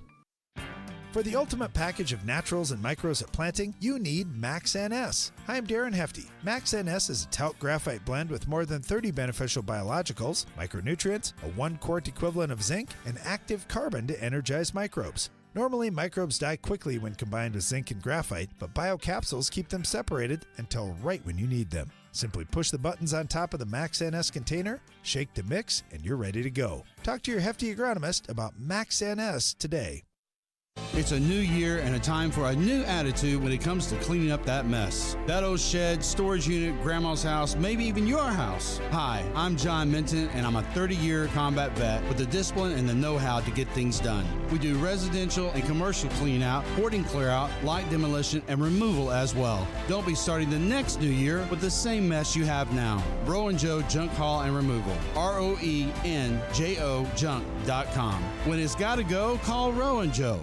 If your job is just a job, reboot your 2024 with a career at Theraldson Ethanol. Be part of a work family that operates one of the largest ethanol plants in America. Clean, state-of-the-art facility that is leading North Dakota's energy revolution. From family-friendly policies like 4 days on, 4 days off, exceptional compensation, benefits, bonus, and incentives. Positions start at $75,000 to $80,000 per year. Bring a strong work ethic and Theraldson Ethanol will train you on the job. Apply online right now at theraldsonethanol.com. As most of us know, having a savings account provides peace of mind and helps you get a head start on your tomorrow. At Starion Bank, we know most people realize that, but we also know it can still be difficult. That's why our savings accounts are built to help you succeed. Saving for a rainy day or a project that adds sunshine and sizzle, we offer plenty of options to get you there. Excellent interest rates, easy access, and multiple accounts to choose from. Start saving for tomorrow today at Starion Bank. Open an account online in just 4 minutes. StarionBank.com. Member FDIC. Adam with Cheyenne Gardens joins us to talk about bare root planting. All right, so Adam, what is the benefit of bare root planting? Well, there's a few benefits to bare root planting. One is you get the project done right away because we do bare root planting really early in the spring, right? Starting about mid-April this year to probably middle of May to even the end of May, depends what the weather does. You usually dig a little smaller hole because you don't have that big clod of soil on there. And the other advantage is it costs less money. You know, it's a little cheaper to buy a bare root tree. And we're not talking like little 2-foot saplings. We sell 6, 8 foot, 9 foot bare root trees. They're mature sized trees like you'd find in a pot. Smaller hole, little cheaper price point. The disadvantage of bare root planting is you have a shorter planting window. We have to get it done before the weather gets really warm. And so you want to make sure you get your bare root planting done really as early as we can in the spring. So we're kind of tied in with the trees that we have out already established in the yard. All right, thank you, Adam. Cheyenne Gardens, a great place to wander, admire, and explore for the largest variety of trees, shrubs, and bedding plants in the area. Just 10 minutes from Fargo up I-29 in Harwood. Put Cheyenne Gardens on top of your list as the best place to visit for your gardening, landscaping, and other needs this year.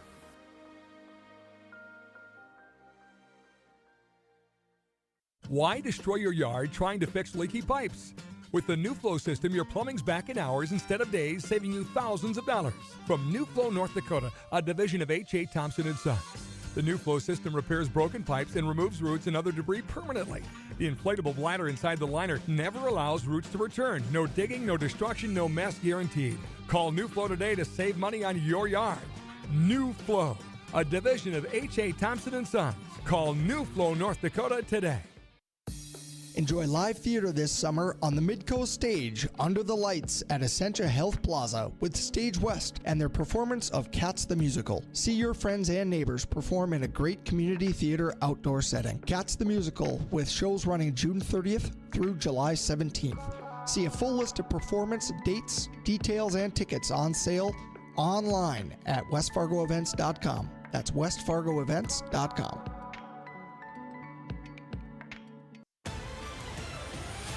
5 candidates, 2 open seats.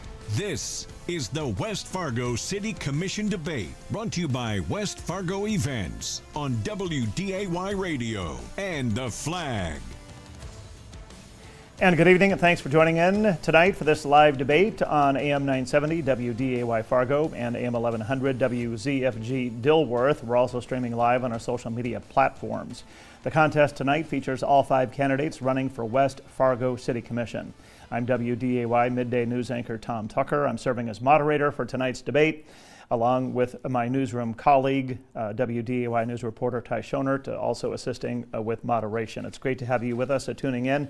Thanks so much for joining us. It's great to have all of you candidates with us here tonight as well. So thanks again for coming out and participating. During the last round, the topic of Shea West came up, and obviously that's a story that's been getting a lot of media attention in recent days. What I'd like to do, some of you have already commented on that briefly, but I'd like to do just kind of a quick lightning round, a minute each, to give each of you just kind of a thought or comment on Shea West, on the topic, and maybe how the city has responded, or maybe another thought that you have not yet expressed on Shea West. Tyler Erickson. So since we have a minute, I'll go fast. I understand the city's apprehension to set a precedent to favor one business. I also understand the business owner's desire to build her business free of government, regulations and difficulties. But there's DOT regulations that you have to operate within. There's city ordinances that you have to operate within. When that business was built, there should have been some forethought that the building and expansion would inevitably be difficult. And so in light of that, I understand both parties' frustrations. I think they're doing everything that they can to work together. And that's all I've got to say about that. All right, thank you. Amy Zundel. I think the most ideal solution, and I have not talked to the owner specifically about this in general, would be to find an area where her business would still thrive within West Fargo, still be a part of our community, and also works with all of the things that she has going on in her business, between the trucks that are going in and out of there and the traffic. I went to go dump my grass this weekend at the transfer station, and I could barely dump my grass because there were so many people parked in that parking lot, and they were parked all the way on the street back to the street sign. That's not with an event going on there. She has graduation parties there that are very successful and people love it. It's just a tight fit where she is. And I don't think that there is a super clean solution. I think the city, I'm going to be the lone person here. I think the city's worked really hard. I can't think of another business that the city has spent more time trying to come up with solutions for a current situation than it has. So I would like to find an incentivized, give her a TIF, give her a pilot place for all of her traffic to go. Thank you. Rory Jorgensen. Yeah, I would agree. I'd like to see what went wrong. Why couldn't we do this, and get a more knowledgeable. I didn't follow it that much. Like I said, it was in the paper, and when they start slinging mud, are they slinging facts? I don't know, but I would definitely entertain to sit down with that couple that owns that business and any business. What can we do for you to help you? And like even Amy said, find her transfer a piece of property to her. But I'm hoping there's a resolution. And thank you for that. John Severson. I mean, I do understand the issue with creating a precedent for the city, but I think some of the issues that are going on back there also stem from the fact that they want to put a fuel station behind the recycling center. And that's the city. They want to put a fuel station back there for the police and fire and either the street workers or whatever. There's probably no perfect or ideal solution, but something, it doesn't mean we should give up and just throw our hands in the air. I think a solution could be and should be found. All right. Thank you. And Deann Reed. Yeah, I really don't have any other comments on that other than it's an unfortunate situation for her when she started her business, that it's set at the location that she did. I do still believe that the city could have done more for her. They pick winners and losers all the time when it comes to businesses. So there would have been a way out. I don't know. I mean, and again, it's me sitting on the other side of the fence saying that it just is unfortunate for her and it's sad for her. And it does, as a small business owner, it does impact your business in the long run, because relocating to a different place is not easy for most businesses to do. So I just really don't have anything else on it. All right, thank you. Next, I got a couple things I'd like to ask you about, and the answer would be a simple yes or no. And this has to do, both of these questions have to do with potential ballot initiatives here in North Dakota. The first question is, do you support a ballot initiative aimed at eliminating property tax in North Dakota? Again, a yes or no answer. Amy Zundel. No. Rory Jorgensen. No. Tyler Erickson. No. That was a no, correct? No. Deann Reed. Yes. And John Severson. Yes. Okay, second question with a yes or no answer. Would you be in favor of legalizing the use of recreational cannabis in the state of North Dakota? John Severson. No. Deann Reed. No. Tyler Erickson. Yes. Rory Jorgensen. No. Amy Zundel. No.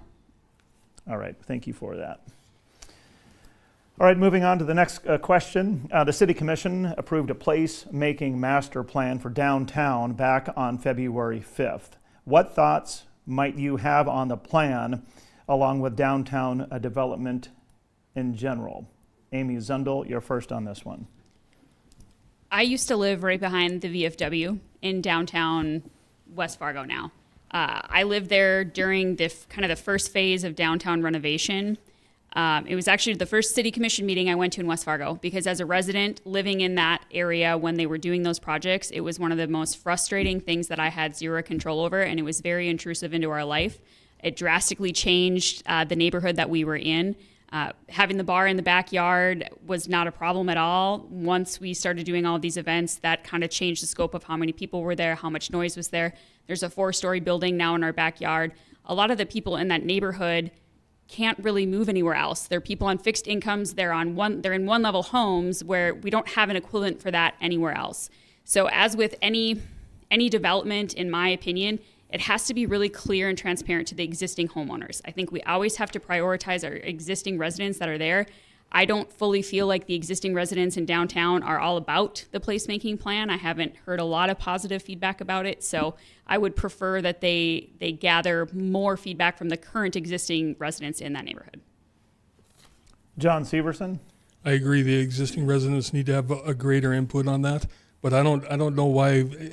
I've been downtown. It's nice. It's good. But I don't know that we want to turn downtown West Fargo into downtown Fargo. I think it needs to be looked at very, very carefully. If you look at the issues and problems that Fargo is having with their downtown, and West Fargo looks like it's trying to do the same thing. Tyler Erickson? Can you repeat the question? Yes. The City Commission approved a place-making master plan for downtown back on February 5th. What thoughts might you have on the plan, and what are your thoughts with regard to downtown development in general? I think this is a really good opportunity. I didn't know if I'd be able to get to say this, but I think, West Fargo, the reason that my wife and I chose to move to West Fargo over Fargo is because it has the small town feel. It has its unique identity, independent of Fargo. And not that Fargo, is less desirable than West Fargo, but it met our needs as a family. And I think that the West Fargo downtown, is a great example of that unique West Fargo identity. It actually reminds me a lot of downtown Williston, where I grew up. It's a drive-through downtown. You're in and out in 2 minutes. It's pretty plain and simple. And the VFW area there, or the POW courtyard, that's great. I think what they're doing to the downtown is allowing it to retain its identity and also incorporate more modern contemporary elements that will hopefully attract more people to go downtown, and which will hopefully in turn generate more tax revenue. So thank you. Deann Reed?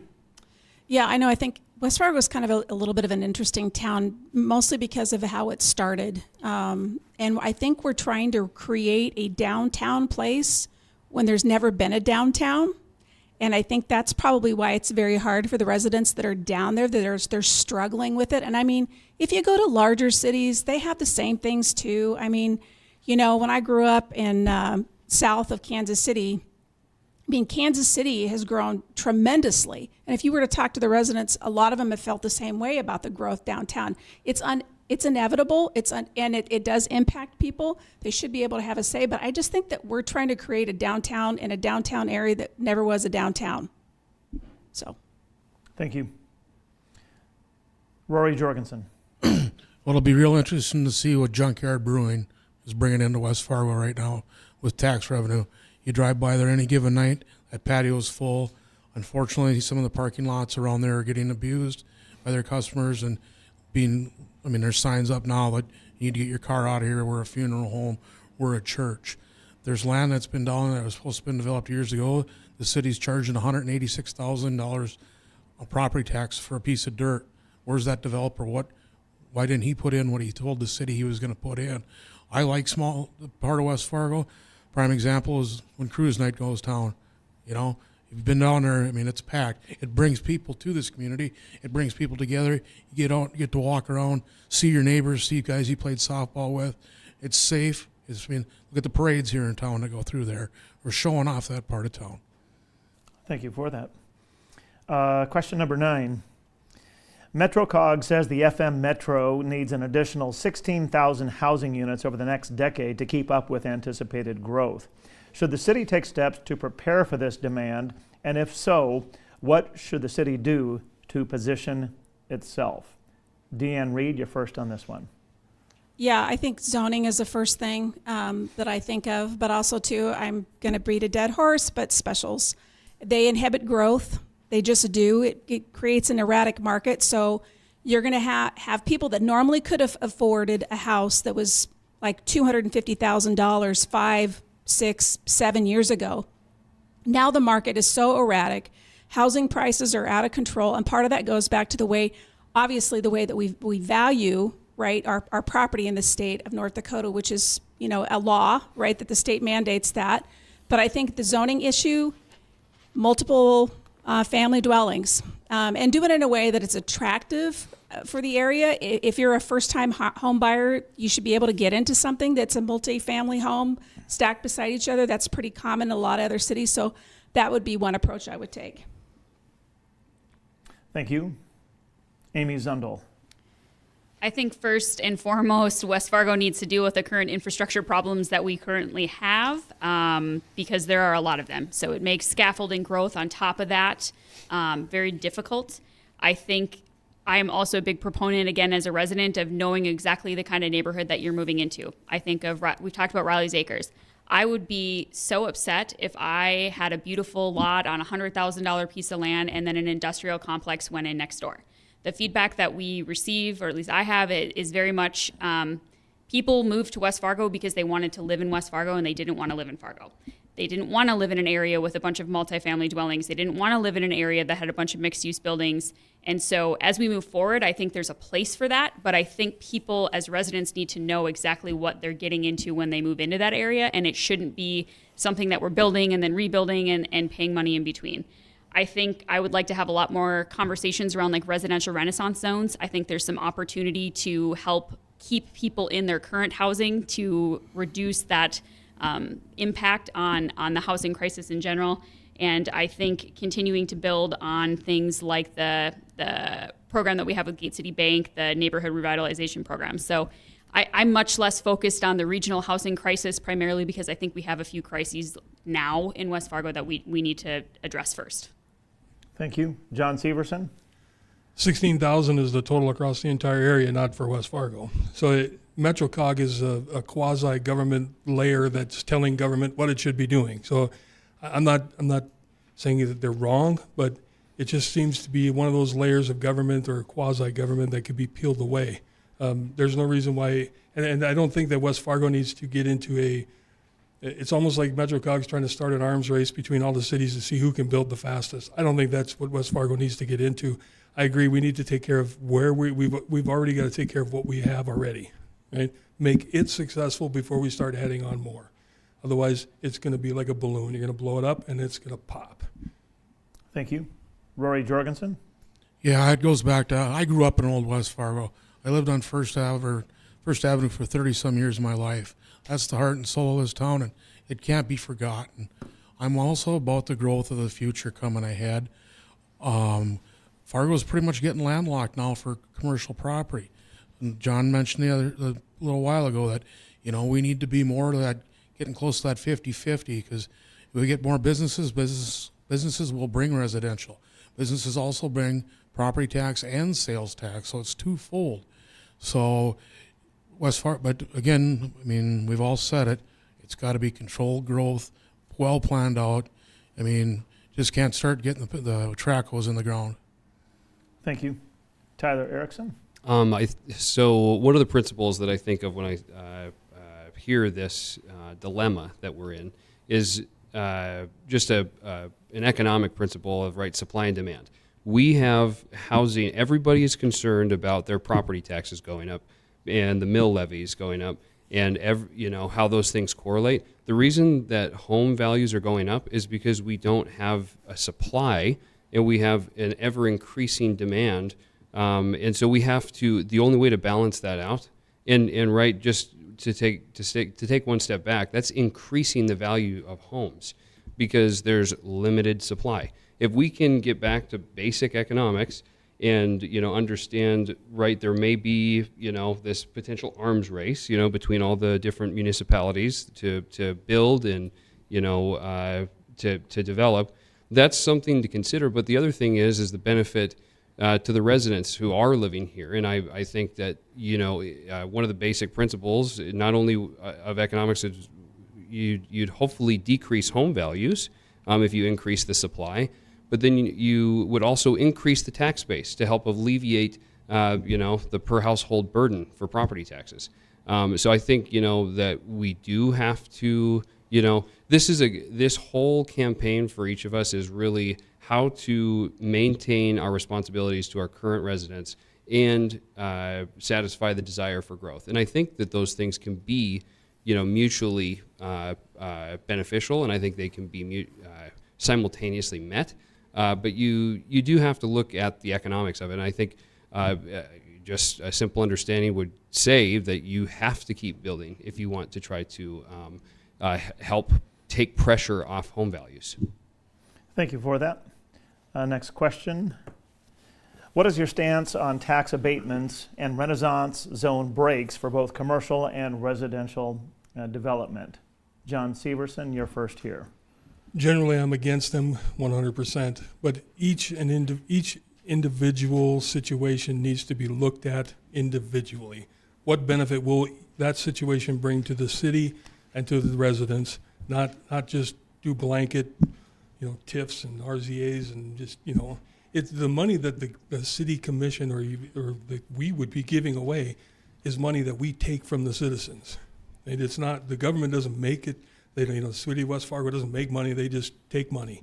So the money we're giving away is our citizens' money, and I think it needs to be looked at very, very closely and held very, very tightly. Thank you. Rory Jorgensen? Well, I'm for the TIF zones, the Renaissance zones. I own property in a TIF zone. I won't believe my shop would have been built without it the way it is, way on the west end of West Fargo. I've seen the overlay for the amount of commercial property that's going to go in out there, and you're taking an acre of dirt and turning it into how many millions of dollars that it has the potential for growth. And that's huge, again, for property tax and sales tax. The TIF, everybody's got it, in the Renaissance or the tax breaks. So it's the competition we're up against. When Horace halted theirs, the builders and developers came through the roof. That's a benefit to some people. Moorhead and Dilworth, they tout because it's unlimited for 5 years. We can't play that big a ball, but it's something that people do look at, especially on the affordable housing. That little bit does help them get into that house. Thank you. Tyler Erickson? Yeah, I go back to, are they necessary? The TIFs are different than the abatements, of course. But, just looking at the TIF or at the abatements, I think, number one, we should be reconsidering them on an annual basis. Just out of curiosity, so we can examine the necessity of them. And then the TIF zones, and actually I'll move back to the abatements. The idea when we had a panel with the Building Industry Association of the Red River Valley a couple of weeks ago or a week or so ago. And, I think it's very clear from those conversations that, the abatement, if they're incentivizing people to come in and make a 20 to 25-year decision based on a 2-year abatement, that's very strong. You're going to be getting property tax revenue, you're going to be getting sales tax revenue, and then which, in turn you can use to serve the residents that are living in your community. But, the question again all comes back to whether, they're necessary at all. The TIFs, on the other hand, I think, and the Renaissance zones, those are bigger animals. The Renaissance zones, for example, they are a hybrid product in the way that you get state tax savings and you get local tax savings. If the cost benefit analysis is there, I say, go for it with any of these. But again, it all comes back to the necessity of all of these incentives and whether they're really contributing to the long-term desirability and affordability of living in West Fargo. Thank you. Deann Reed. Yeah, so last year, according to the equalization report that West Fargo did, we gave out $8.9 million in TIFs.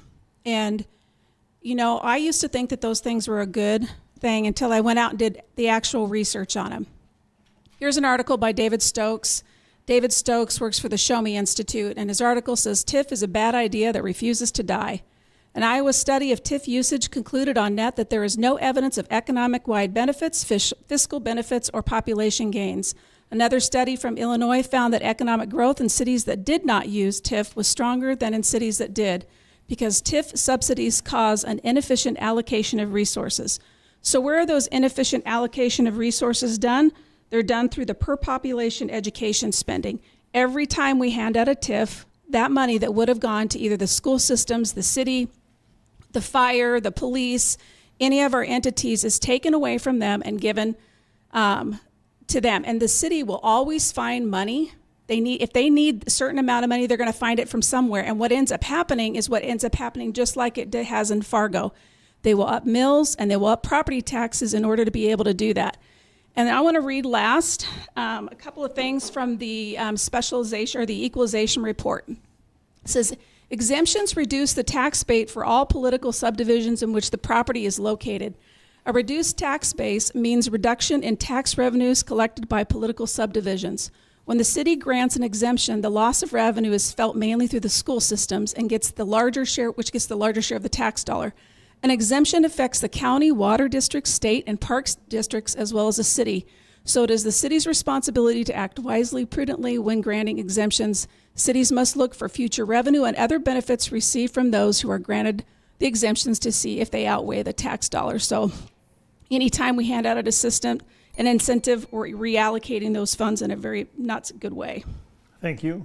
Amy Zundel. I would say I'm very pro TIF and pilot program. I don't think we're stealing money out of residents' hands. The money isn't there to begin with. We're taking undeveloped land typically, or things that need a facelift or are going to add to our commercial density, which we all say that we need in order to move forward in the city. We're not giving them money out of the city's budget. We're taking an undeveloped piece of land. It's the developers' buy-in to add infrastructure to that or fix infrastructure to that or do whatever to help promote the growth of the city. I think the new home abatement, again, I think it's worth a discussion every year, but I also think the reality is I don't think it's a smooth move to be the only one in the region to do it. I think that would be a mistake. I also think that it makes housing more attainable. So if we're going to circle back to needing more houses and wanting people to invest in a future in West Fargo, then I think that's a little bit of buy-in for them as well. So I think TIFs are a great thing. I look at how much they add to our commercial base, how much they bring in property tax and sales tax, and I think it's kind of hard to argue that they aren't successful locally. All right, thank you for that. Time now is 7:31, time for another break. You are listening to a live debate here in the WDAY AM 970 studios. 5 candidates are running for West Fargo City Commission. I'm Tom Tucker, along with my newsroom colleague Ty Schonert. It's great having you listening tonight. Again, we're taking a quick break and more topics and issues coming up after this.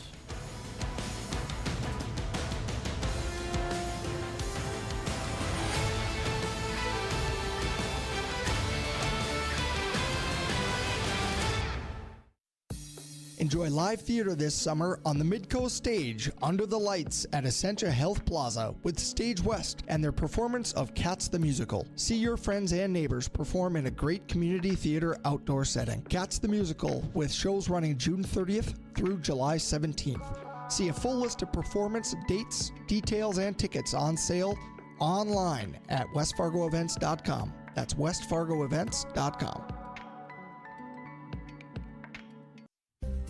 Lots of things can cause back pain, like discs, nerves, joints, and muscles. Wouldn't it make sense to have a treatment specific to the one that's actually causing your problem? That's why we do more than just get you in line. We work hard to find out what's causing your pain and apply the right strategy to help it. That's why 96% of the pain conditions you have usually can be helped. Don't take it from me, Dr. Z. Here's Doug. Well, when I went in to see Dr. Z, I could hardly stand. And I could hardly sit. It was just a constant pain, so I really couldn't do much of anything. That spinal decompression was a miracle for me. It took the away the pain completely. I don't have the pain anymore, which is absolutely wonderful. I can actually do what I used to do before.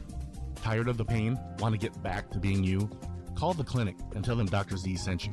701-492-0696. Or find us at theclinicnow.com.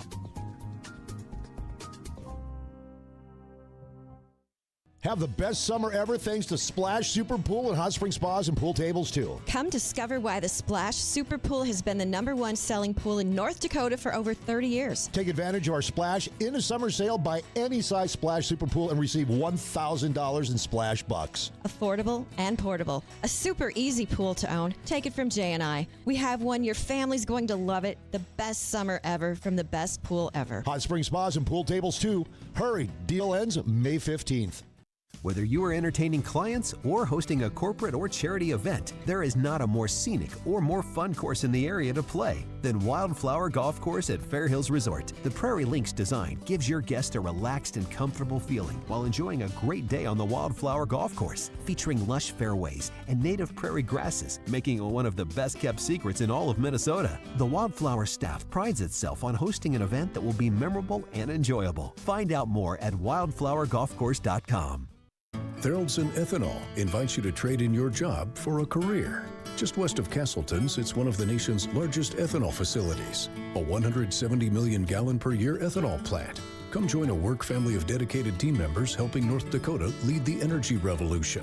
Pay starting at $75,000 to $80,000 per year, plus benefits, bonuses, incentives, and more. If your job is just a job, trade it in for a career at Theraldson Ethanol. Apply online right now at theraldsonethanol.com. Maximize your profits this harvest season with Brock screenless dryers from Gateway Building Systems. Experience a mixed flow dryer unlike any other. The Vector Energy Miser mixed flow dryer is equipped with innovative features that enhance grain flow and maximize moisture efficiency. As a top supplier of Brock dryers, Gateway Building Systems has you covered. Visit gatewaybuilding.com now to discover more about the Brock screenless dryer. Enjoy the summer fun with West Fargo Events. With outdoor movie nights, themed family fun, and yoga on the plaza, West Fargo Events makes summer fun for families all across West Fargo. With the Shoots and Boots Pro Bowl riding May 31st and June 1st, plus outdoor concerts coming to Essentia Health Plaza at the Lights. It's a summer of fun at the POW MIA Plaza in downtown West Fargo and the Essentia Health Plaza at the Lights. Brought to you by West Fargo Events. Find out more online at westfargoevents.com. Election 2024. This is the West Fargo City Commission post-debate show, brought to you by West Fargo Events on WDAY Radio and The Flag. All right, not yet quite the post-debate show yet, because we've got another 25 minutes to go, roughly, for this debate for candidates running for West Fargo City Commission.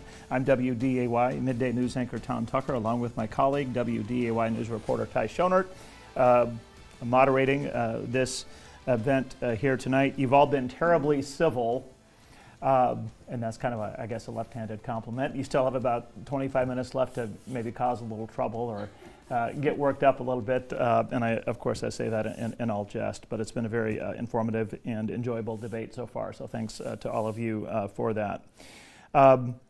Next question here. The West Fargo School District is now back at the drawing board, putting together a new proposal for a bond referendum for funding for building new schools and improving existing campuses. What are your thoughts on the referendum just in general? And Amy Zundel, you're first on this one.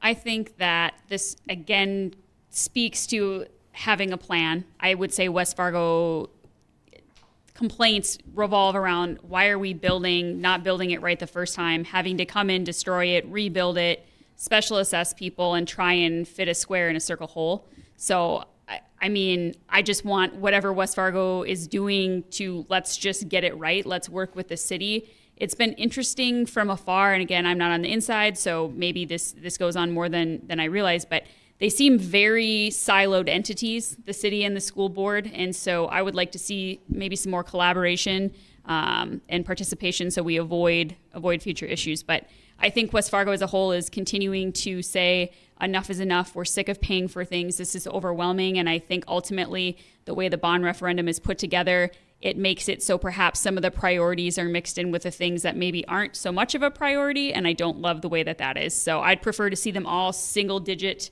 out so we know exactly what the projects are. And I just, let's get it done. Let's get it done correctly. Rory Jorgensen. Well, I think a lot of the people in town should be concerned with what's going on with the school board.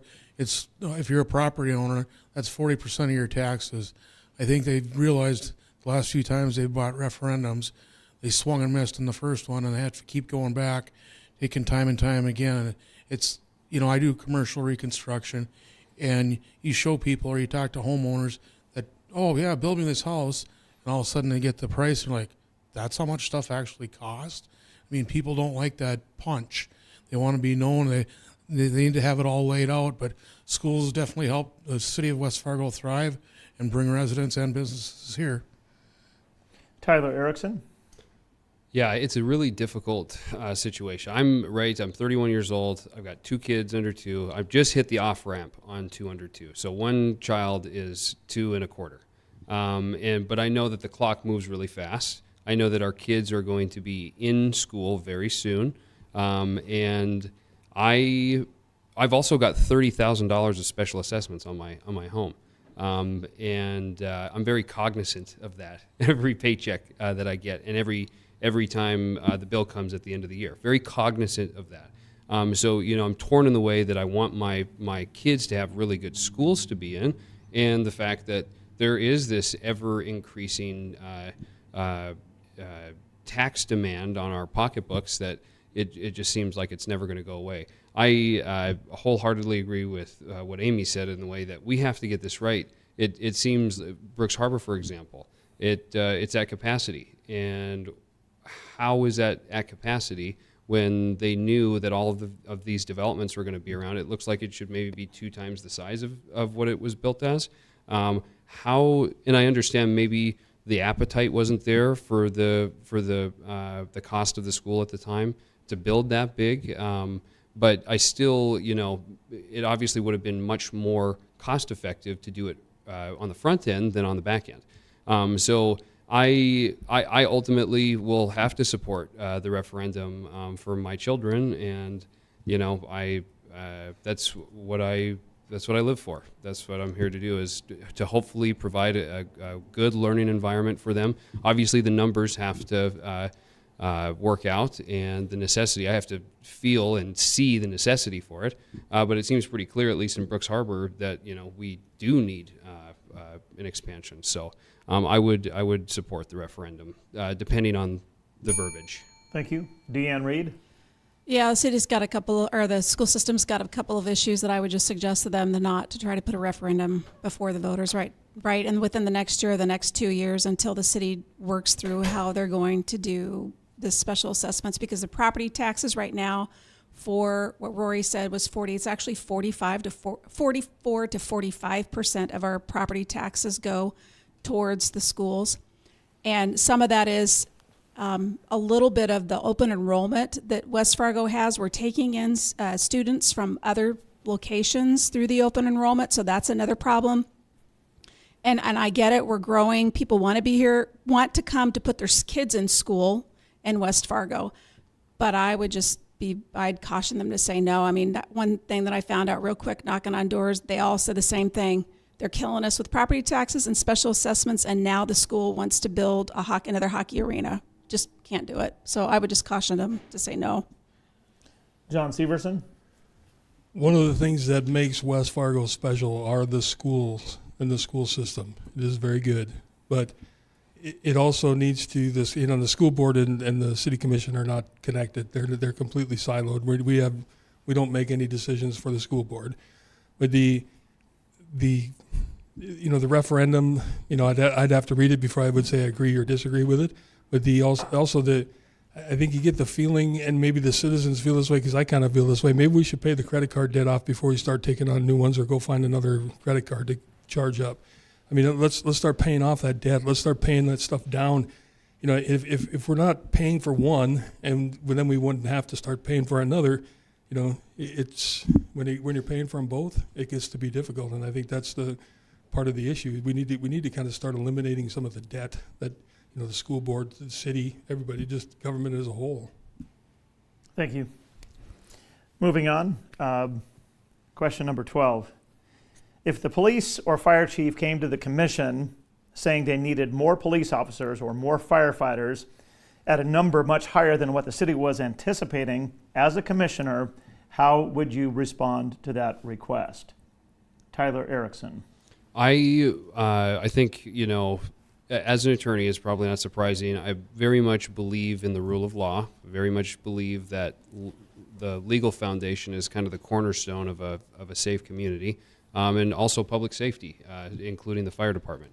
If there's anything worthwhile to put public funds into, it's infrastructure, libraries, and public safety. Those are the things that I think that are very worthwhile to put money into.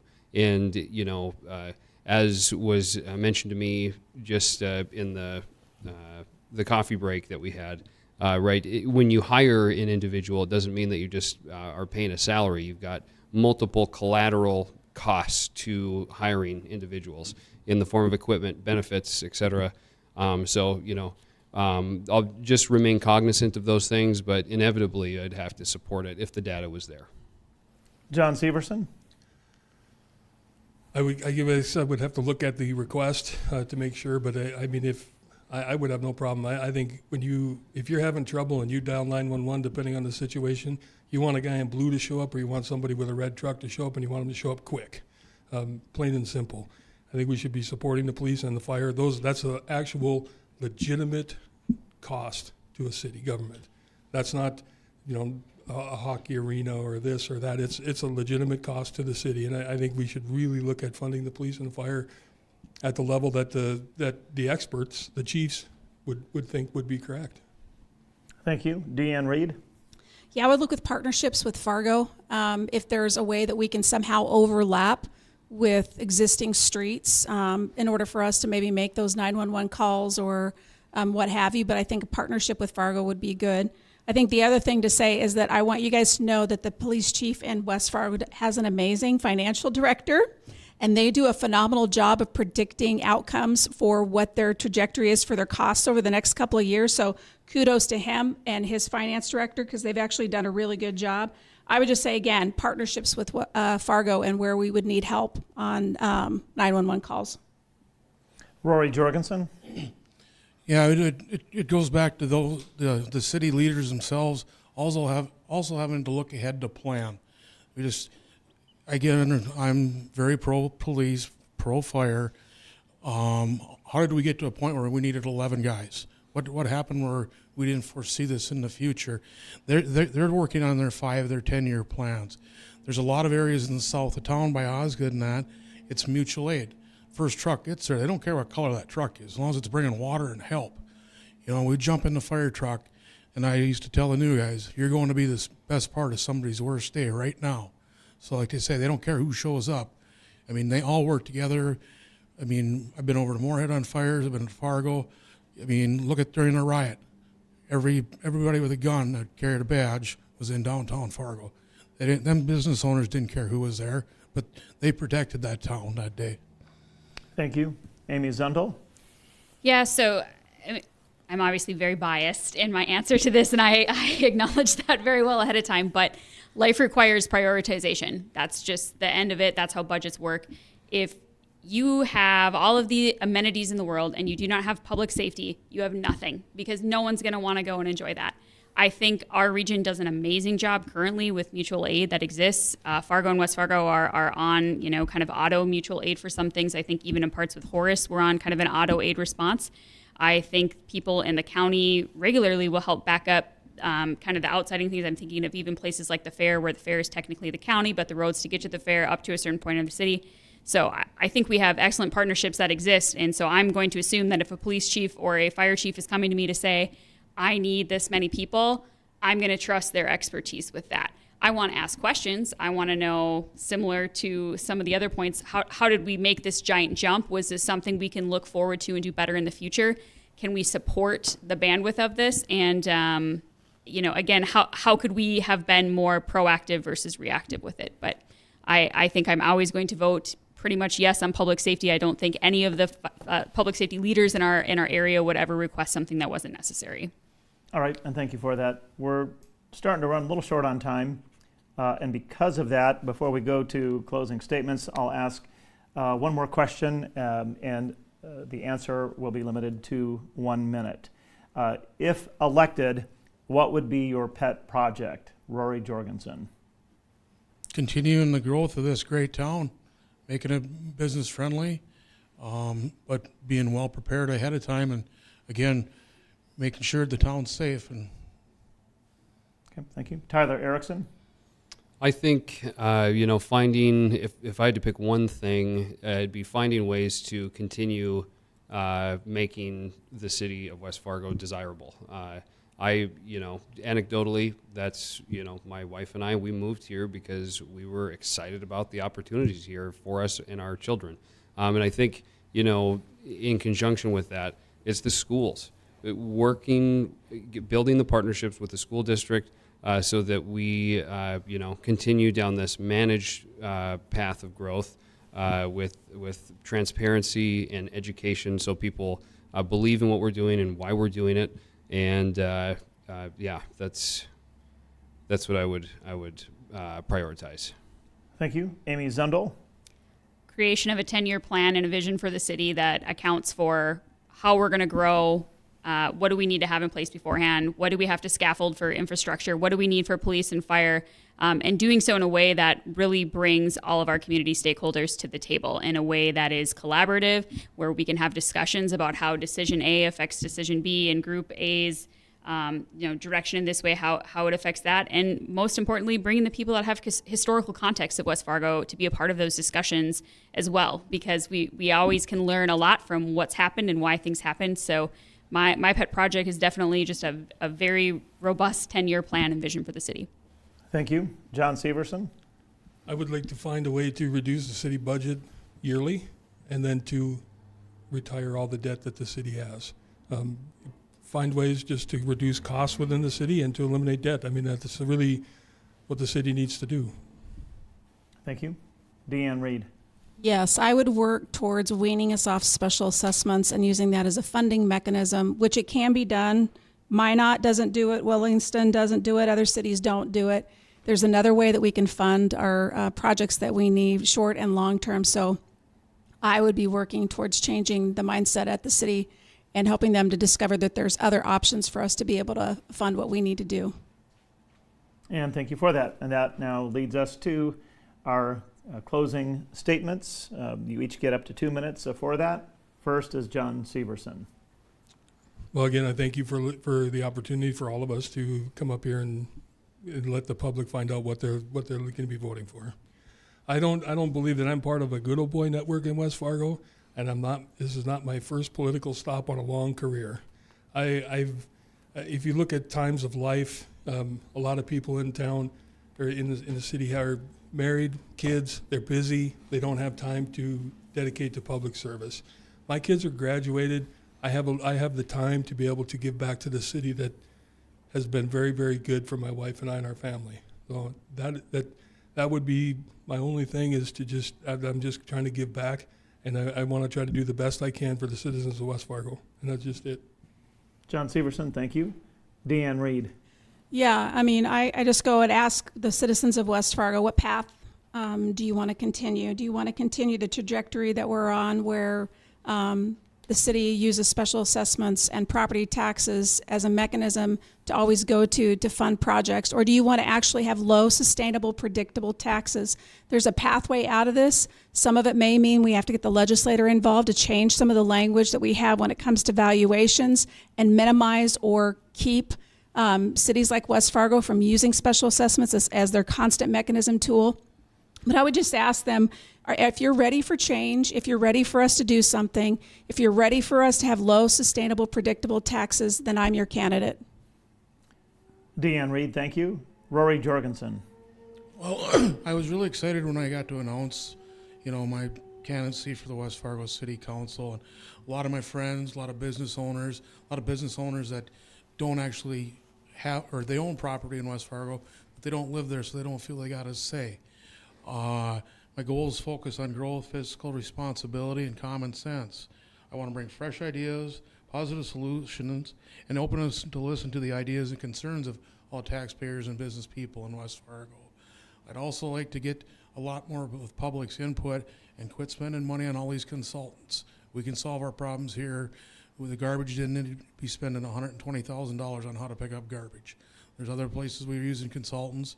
Let's get a couple forms together and give people various times to attend them if they can't make them. City Hall, people have the right to get up and talk, and hardly anybody does. So more input from the the citizens is also going to help this town keep growing and make it a safe place to work, live, and do business in. And I appreciate your opportunity to vote. Rory Jorgensen, thank you. Tyler Erickson.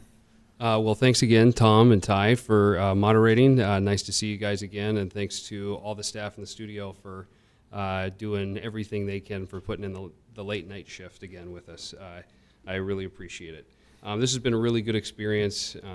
It's been exciting, start to almost finish, and it's just been great. So I wasn't able to memorize my closing, so I'm just going to read it as best I can. I believe that there's two principles that should guide every decision that a city commissioner should make. And number one, especially in West Fargo, is easing affordability of everyday life through the utilization of the tools that we have that are granted to us by the legislature. Number two is fiscal prudence.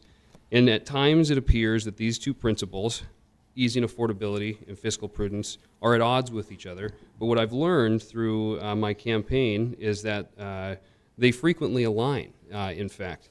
Easing affordability of everyday life, in fact, is predicated by the implementation of fiscal prudence. If we can do that and we can prioritize that, fiscal prudence, then I think that we will work towards easing the affordability for all of the residents of West Fargo. And I caution everybody when they vote, if you think that special assessments are going to be eliminated, I can rest assured with certainty that special assessment will be replaced with another tax that you do not have the ability to protest, and things that you won't be able to see as vividly as your special assessment balance. So just think about that when you vote. If elected, I plan to prioritize these two goals of easing affordability of everyday life and fiscal prudence, so that West Fargo can continue being a desirable place where people like me are excited to build their futures and grow their families. Thank you. And thank you for that, Tyler Erickson. Finally, Amy Zundel. Thank you so much for hosting this, as everyone said, and everyone who stayed late to make this possible. And, of course, everybody who's listening to make informed decisions. I think that that's amazing.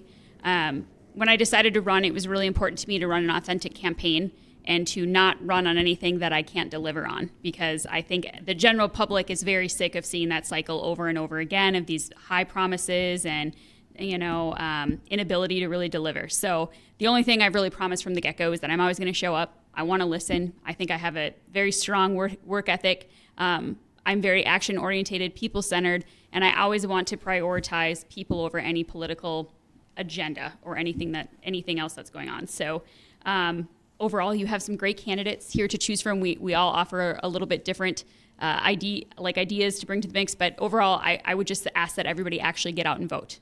The election is on June 11th. It's the only election the city people have, so it's just really important that everyone takes the time to make their voice heard. Amy Zundel, thank you for that. And again, Amy Zundel, Tyler Erickson, Rory Jorgensen, John Severson, and Deann Reed, thanks so much for participating in this debate tonight. We appreciate it. It was a pleasure having all of you, and you should all be commended for being willing to toss your hat into the ring and serve in office. So we all certainly appreciate that. Ty Schonert, my newsroom colleague, any thoughts in closing, sir? Fantastic discussion. Appreciate the opportunity to listen to you or develop your positions out to the public and also share your positions with the public. Feel free to listen to the post-debate show. I imagine you hear a lot of comments about particular candidates or maybe particular positions that were taken. But overall, thank all of you for joining us here. It's not easy to get to the public arena, like Tom said, and it's honorable to see you all here today. Again, I'm WDAY Midday News Anchor Tom Tucker with you tonight. Thanks for tuning in to this candidates debate for people running for West Fargo City Commission. Stick around now for the next hour.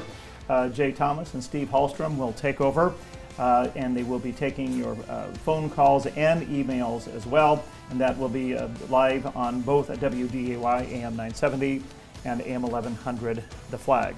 That's it from the WDAY news studios in South Fargo. Thanks for listening to our coverage of election 2024. And remember, please get out and vote. You heard from the candidates. Now we want to hear from you.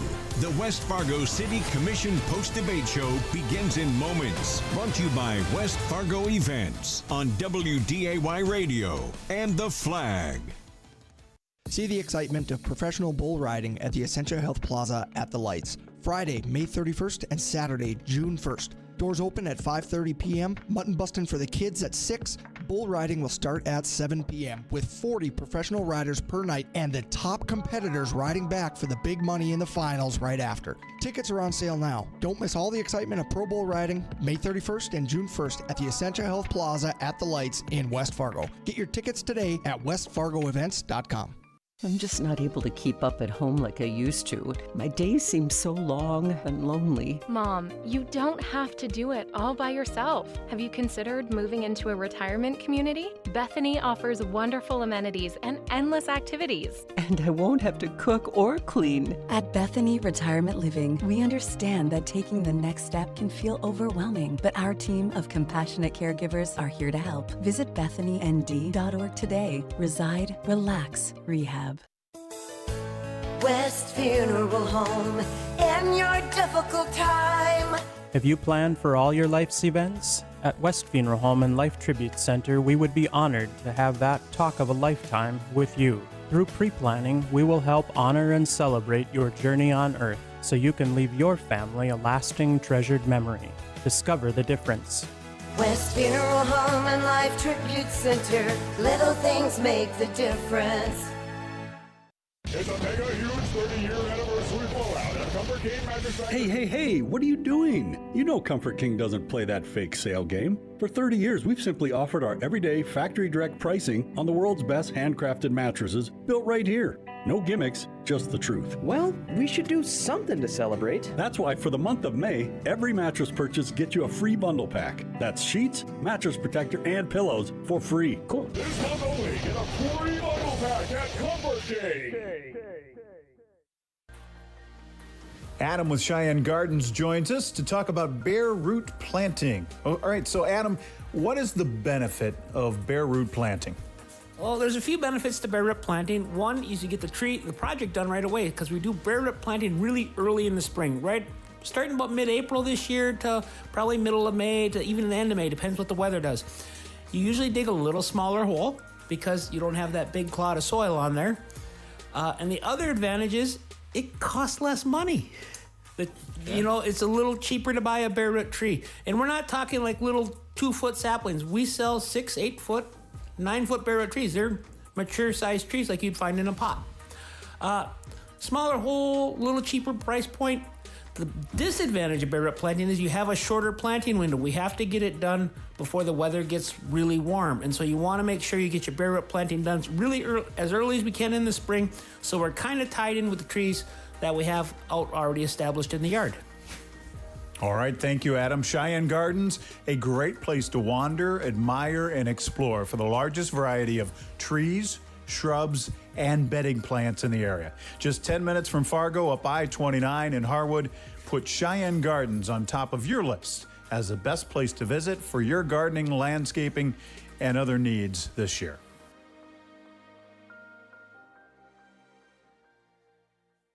See the excitement of professional bull riding at the Essentia Health Plaza at the Lights. Friday, May 31st and Saturday, June 1st. Doors open at 5:30 p.m., mutton busting for the kids at 6.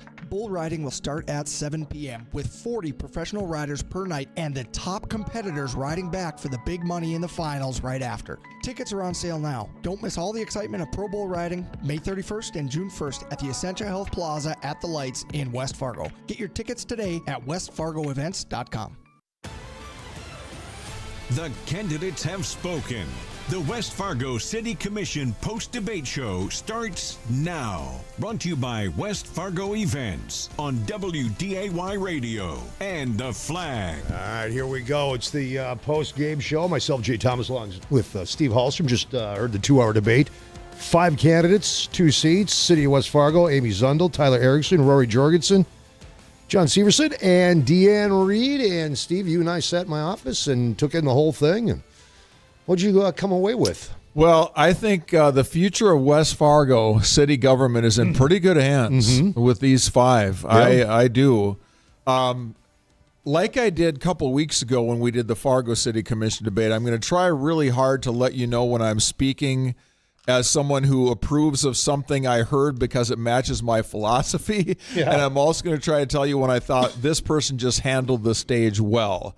And I thought really everybody had some good, solid things to add. And I think we really did get to learn a lot about these candidates. And that's the big thing we're trying to accomplish here, is give you 2 hours to hear from 5 different people about a bunch of different issues. And you can kind of figure out what their DNA is and how they're wired. Now, I don't want any of the candidates or anybody's backing any of the candidates to take this wrong and send me nasty emails, because I'm just going to delete them. None of those candidates were really polished, and I like that because it didn't sound like we have a bunch of people running that just want to be a politician. They're hardworking residents of West Fargo. They're just everyday run-of-the-mill people like you and me. And hey, I want to do something to better my city. And I'm going to tell you, Steve, I really like that. I think I agree with that. I don't know that I would say it the same way you did. I thought there were a couple of candidates who seemed more comfortable in the spotlight than others, so you can call that polish, whatever you want to call it. But I agree with you. I don't think there's anybody who's a show pony out here who's trying to just to make a scene of themselves, to make themselves feel better. They want to be a West Fargo celebrity. Yep, exactly. They love the city, and they want to make the great city of West Fargo even greater, even better. Yeah, I completely agree with that. I didn't see anybody in that group tonight that I felt like was doing this for any reason other than, I see stuff, we got to fix it. I think we can be better. There's problems. I'm as good as anybody. Let me jump in and do it. 701-271-1100 is the number. If you want to comment on the candidates, what you heard tonight, what your concerns are as a resident of West Fargo, myself being one, again, Old Town West Fargo, my big concern is how are we going to deal with the infrastructure in the core part of West Fargo. That's one of my big concerns, and property taxes like everybody else. I know that the topic of downtown West Fargo, which is Cheyenne Street and Old Town West Fargo, that would be basically from 7th Avenue up to Main Avenue. Some people not happy with that. I remember when the construction went on, it was a few years to get that done. There were people that were not happy. They were inconvenienced. Some people didn't like the fact that now there's a somewhat of a downtown district in their backyard. Yep. I got to say, Alex and I were 5 blocks from that, if even that. I'm trying to count, maybe 4 or 5. I absolutely love it. It has changed the face. It has given that old core of downtown a good, fresh look. And there is so much activity going on down there. I know candidate Rory Jorgensen brought up the Junkyard Brewery. And I remember there were concerns from current commissioners about having that down there. We got too many bars. I'm telling you, the amount of people that Junkyard is bringing in down there, and it's not a bunch of hellraisers. It's not that. It's a good clientele. I drive that street almost every night coming home from work, and I can tell you, Junkyard is packed, and they're packed, and that means that the VFW is getting business, Noble Hair's getting business, the Silver Dollar's getting business, plus all the other businesses down there. You got a bookstore down there. You got artsy, crafty mom and pops down there. You got Thunder Coffee. This is really vibrating that, and we have the cruise nights and everything else. So I think what was done down there was fantastic. What I don't like is the fact that you got about 2-3 blocks. It's nice, and then you get closer to 7th, and it just falls apart. The open lots. You got the looks very different in a hurry. The old convenience store, which we loved for years out there, Superstop. It's just that needs to be addressed. Something needs to be done. I agree with you. So how do you measure who won or who lost tonight? Let me just throw out some thoughts here on this. If I am someone who is in West Fargo and I'm interested in how I'm plugged in, I care about what's going to happen in the city. I want to see two things. Number one, I want to see somebody that I can identify that they're in there to solve a problem or that they have some things that they want to accomplish. And then second of all, I want to know, are they taking the job seriously? And I always say in things like this, I want to hear from I want to figure out who did their research and who studied up on things. Who went and talked to department heads. And who dug up numbers and statistics. In that way, I thought Deann Reed was a winner tonight. She really dug into her. Absolutely, she did. She talked about how she was knocking on doors. She talked about digging up statistics, and she had slightly different statistics than John Severson did at one time. So I appreciate that John had statistics, but Deann said, I did my own research, and I found this out. So I like that. Now, you're going to have to decide as a voter if you think that something that Deann's all about is not going to fit for you, but I want people who show up and go to work. I do too, and I know some of the candidates have spent hours going to City Hall, going to departments. I know Rory Jorgensen has done that. I know Amy has done it. Listening to Deann, she has done it. It's refreshing to hear that hey, look, I don't have the job yet, but I'm going out and doing my homework and I'm knocking on doors and I'm talking to department heads, and it sounds like all the candidates basically have done that. One of the things you're hearing in Fargo right now is kind of behind the scenes. Some of the rumblings are not everybody's going to work on that city commission. That's right. Not everybody's putting in the time to prepare and read through and figure out what's happening. And I think in that way, like I said earlier, I thought Deann Reed showed you that she is going to dig into an issue. She's going to try to get her head around it, and she's going to be able to articulate what she found. And I'll take my chances with that. I may not agree on her every position she has, but at least I know that she's put in the time. And I always say, and this was one of my big concerns when Trump was running back in 2016, is like, he wasn't able to really talk about the issues in detail. I'm like, this is your job interview for this. Now, it turned out that President Trump turned out to be a very good president. At the time, I was concerned about, will he put in the work to figure out what's going on? And so in that way, I like what Deann brought to the table. I like that at the end of it, I know exactly who John Severson is and what he's all about. He from beginning to end, he was a consistent fiscal hawk. Oh, definitely. And said that my pet project is going to be reduce the city budget every year and retire the debt the city has. And he hit on that every time through his comments. But he talked about the tips. He said, I'm not in favor of that. I don't like those things to be part of what we're doing here in the city. I'm against them in general. He said, we're taking that money from the citizens. Now, I don't personally agree with John on that point. I don't either, no. But I know who John is. And so in that respect, I think we got to know him. And so he is a winner in that way. I think Rory Jorgensen illustrated that he's got 50 years living in the city. He knows the town. He knows where the bodies are buried and where somebody thought about digging the hole at one point along the way. And he knows where not to dig holes, where not to bury. And I mean, in a good way, he knows, again, what the city needs, being a lifelong resident here. The one thing that didn't come up tonight, on this debate, and I was really disappointed. I wish we could have heard more, and that was special assessments.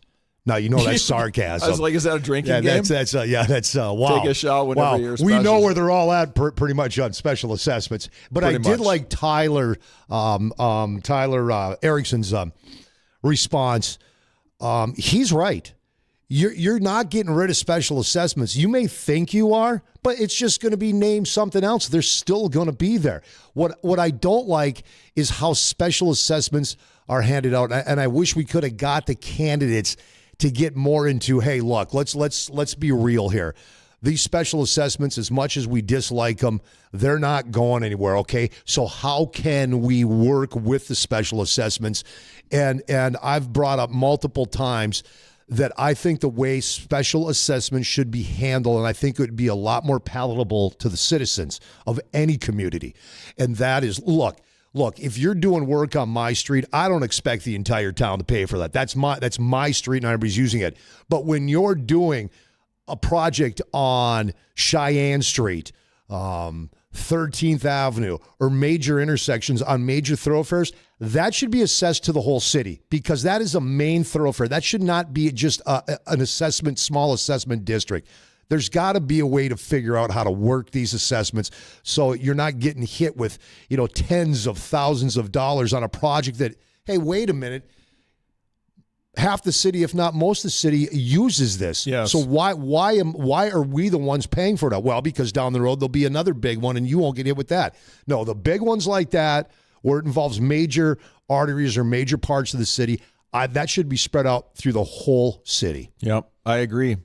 The two other people I thought, again, it's hard for me to pick a winner here because everybody did something really well. Mm-hmm. I had not heard one word ever from Amy Zundel coming into this, and I'm telling you, I am impressed with that woman. Yeah, I like Amy too. She is insightful. You can tell she's researched, but you can tell she's got an ability to process information and then tell you what you need to know. And that's a very, very valuable characteristic to have, especially in city government where things get really complicated really quick. Can you process mounds of information and spit out the bottom line of what needs to happen? And I thought she was really good on that. And I thought her comments, like she made so much common sense when she was talking, and I found myself nodding a lot with what she was saying. She talked about if you don't have public safety in your city, you don't have anything. And I'm like 100% right. And in some cities in this country, that's a controversial statement, but I think in the part of the world we live in, everybody gets that as well. So I thought she was good.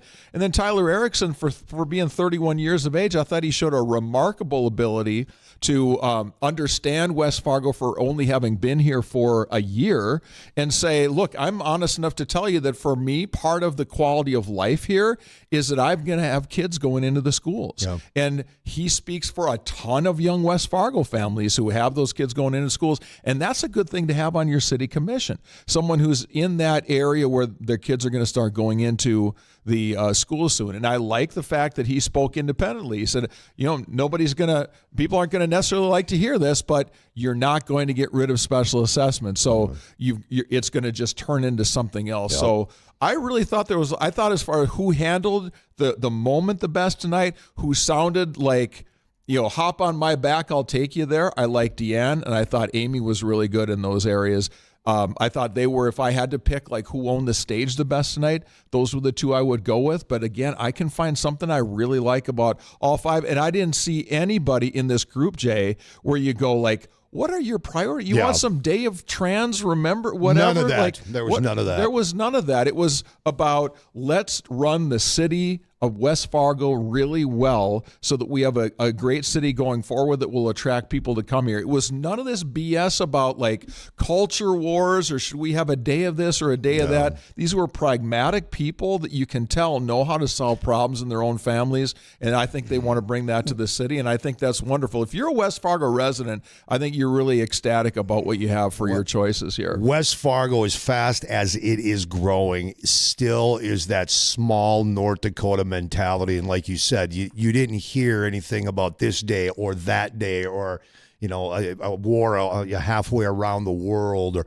none of that. It's about, look, this is still our small town. And these are the problems that we need to keep an eye on, or these are things we need to look at and work on so they do not become a problem for our city. So, yeah, I think we got 5 great candidates. It's going to be tough come June 11th for the citizens of West Fargo. Email comes in. Hey, guys, awesome debate again. Great questions asked by Tom and Steve. I saw you taking notes like crazy, and I got to believe you wrote this one down.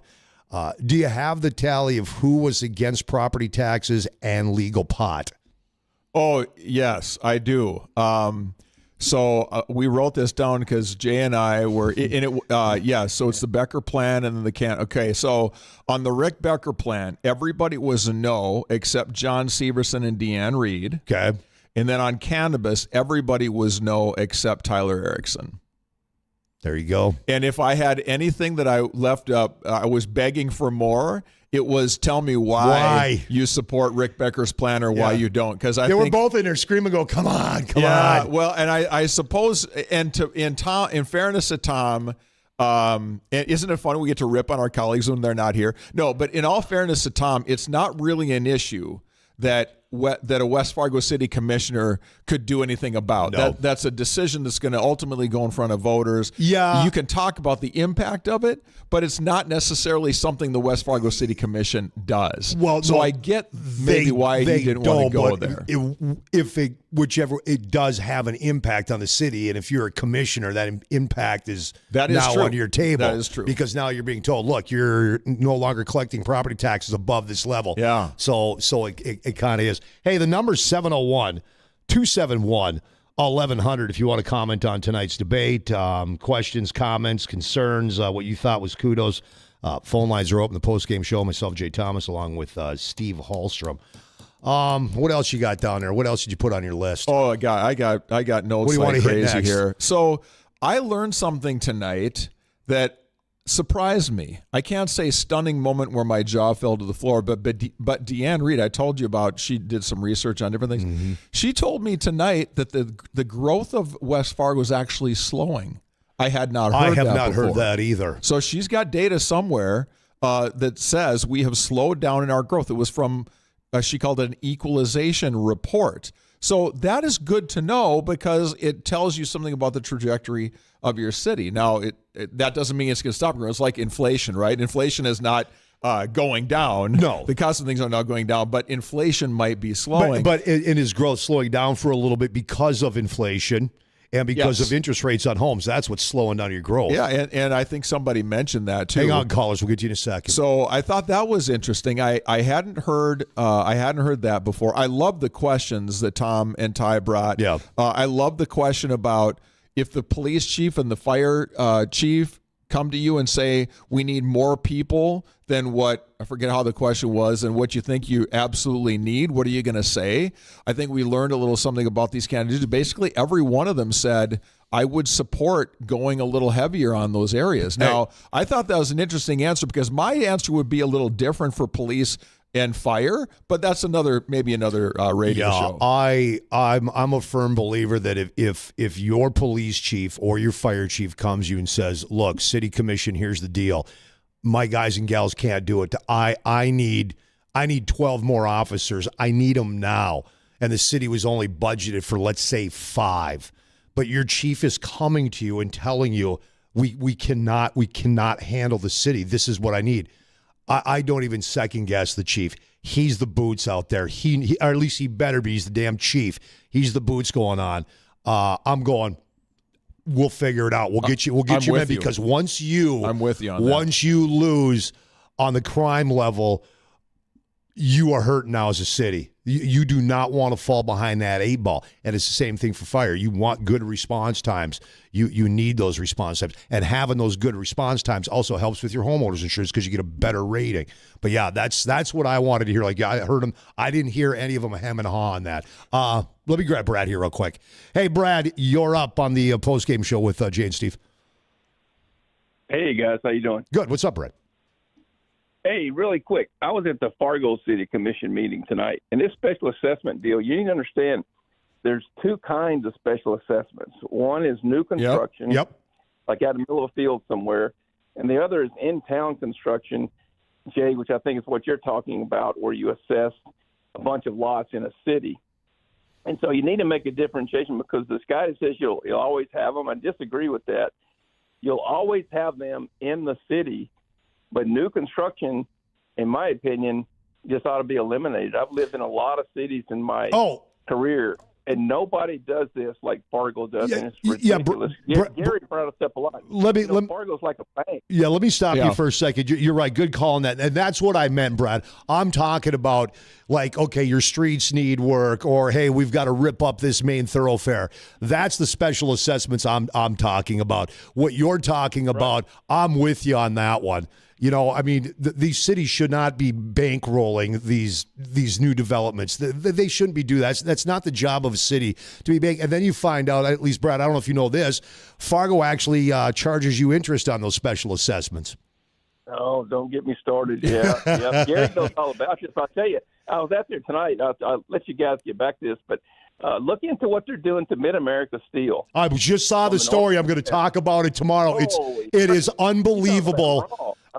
Just before we came on here, I was reading that story on inform.com, and the special assessment, what they're doing to Mid-America Steel, that is unbelievable. It is wrong. I'm going to hit that tomorrow on my show, Brad. All right. And you're on it, guys. I'll leave you alone now. No, you're good, Brad. Thanks, brother. That's what we're here for. And somebody mentioned it tonight, though. The problem is, if you want to say we're not going to have any more special assessments on new residential construction or new commercial, I guess it could be the same thing.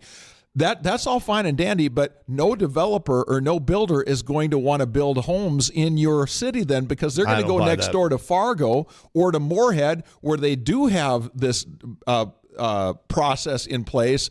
And so you're going to say, why am I going to incur all the costs of this infrastructure development and putting in all the sewer and the water and the plumbing lines and all and electric and all that, when you're going to make me pay for that now if I'm building houses in West Fargo, and Fargo doesn't do it that way? I think you're going to have to do a metro wider. I don't think you can be able to do it at all. I think Fargo is landlocked. They're eventually going to run out of room. Okay. And a developer is going to develop. Yeah, okay. Hey, I can get a great deal. They're gonna take care of my specials. They'll take care of charging the homeowner. But I think, you know what I mean, though. Yeah, I know exactly what you mean. But I think if the land is prime, this part of West Fargo is hot. They're not going to give us specials. I don't care. You don't think? I want homes don't know, there. dude. Because here's what you're doing. Okay, if you've got to incur the cost of the specials yourself, well, you're just going to put that on the cost of the lot or the building. Either way, the homeowner's paying for it. The city should not be the bank. They shouldn't be bankrolling this. I get it, but the developer has to do all that before you ever close on the house. They've got to front that money until Steve or Jay buys the house. Then they'll get it back. But do you think the city should be doing that? That the city should be a bank? I don't think so. No, I don't. But the problem is that you've established that precedent in town right now that I don't know how that's one the of problem. That's the problem. I'm saying. So one of your cities it's going to be really hard for West Fargo alone to say, all right, from now on, we're not doing this. Developers, you want to build here, you incur all these costs. It's hard to do that in just one when the other two are doing it in a different way. Yeah, and Brad is right. There's two different types of specials. And the ones I was talking about earlier were, the in-city ones you incur because, hey, look, we're redoing the intersection of 13th Avenue and 9th Main Thoroughfare in West Fargo. We're just going to hit this area for a special assessment. That's wrong. That should be a citywide one. Yeah. Agree. When you're got to rip up a street or you got to do some flood protection or whatever, that's not new construction. It shouldn't even be called special assessments when you're talking about new construction. There's got to be a different one. And let's go back to what Tyler Erickson said. He was right, though. He said, you're never going to get rid of it. It'll just be called something else. Well, we won't call it special assessments anymore. We'll call it this or we'll call it that. Yep. Well, and I'll say again, it's kind of like what we're talking about with this whole discussion about property taxes and Rick Becker's plan and so forth. Is like, I am in favor of eliminating things that morph into this nebulous term of I don't even know what's in it anymore. And at least someone's telling you this is now a tax for the street, or this is now a tax for something, or city growth, or whatever it might be. I think the more transparency we can have in what you're taxing someone for is a good thing. 701-271-1100. All right, what's next on the hit list? Oh, man.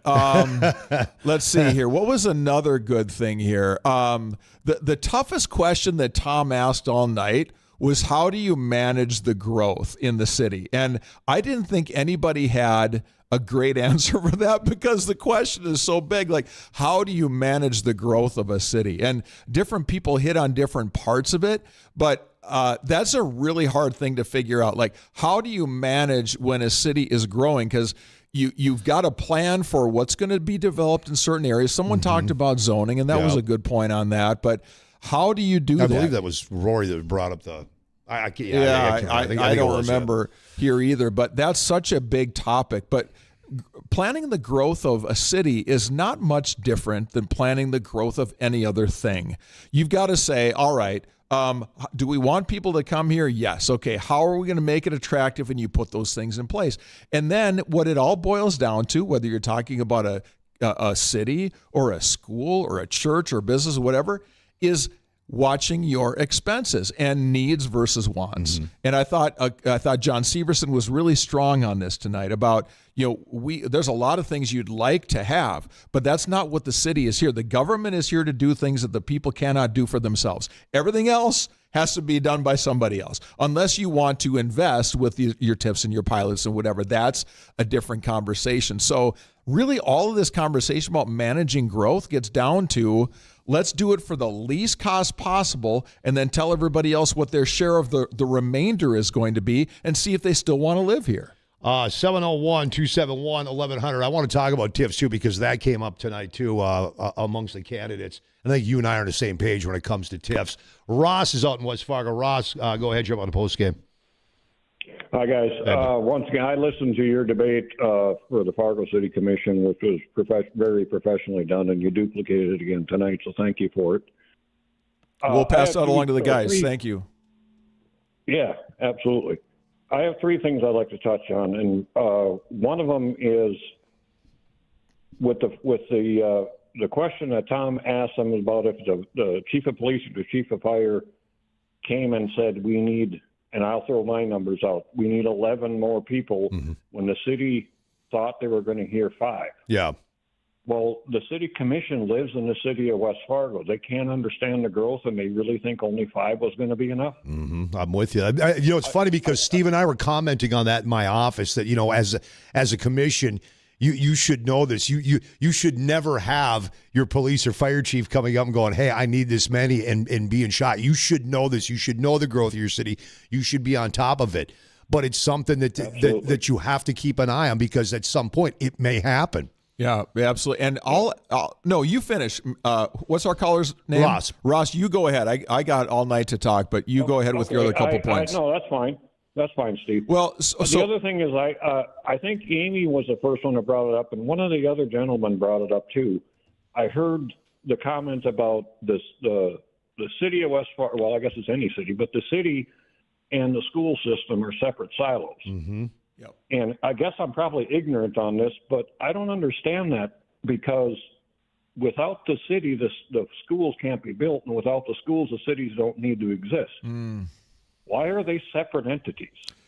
Yeah, it's a great question. I guess it's just a taxing authority that was set up at the beginning of time that allows the schools to go forward to the taxpayer and say, we're going to need this much for the school, and the city does its thing with the city government. But yeah, it is a good question. I don't know the answer to that.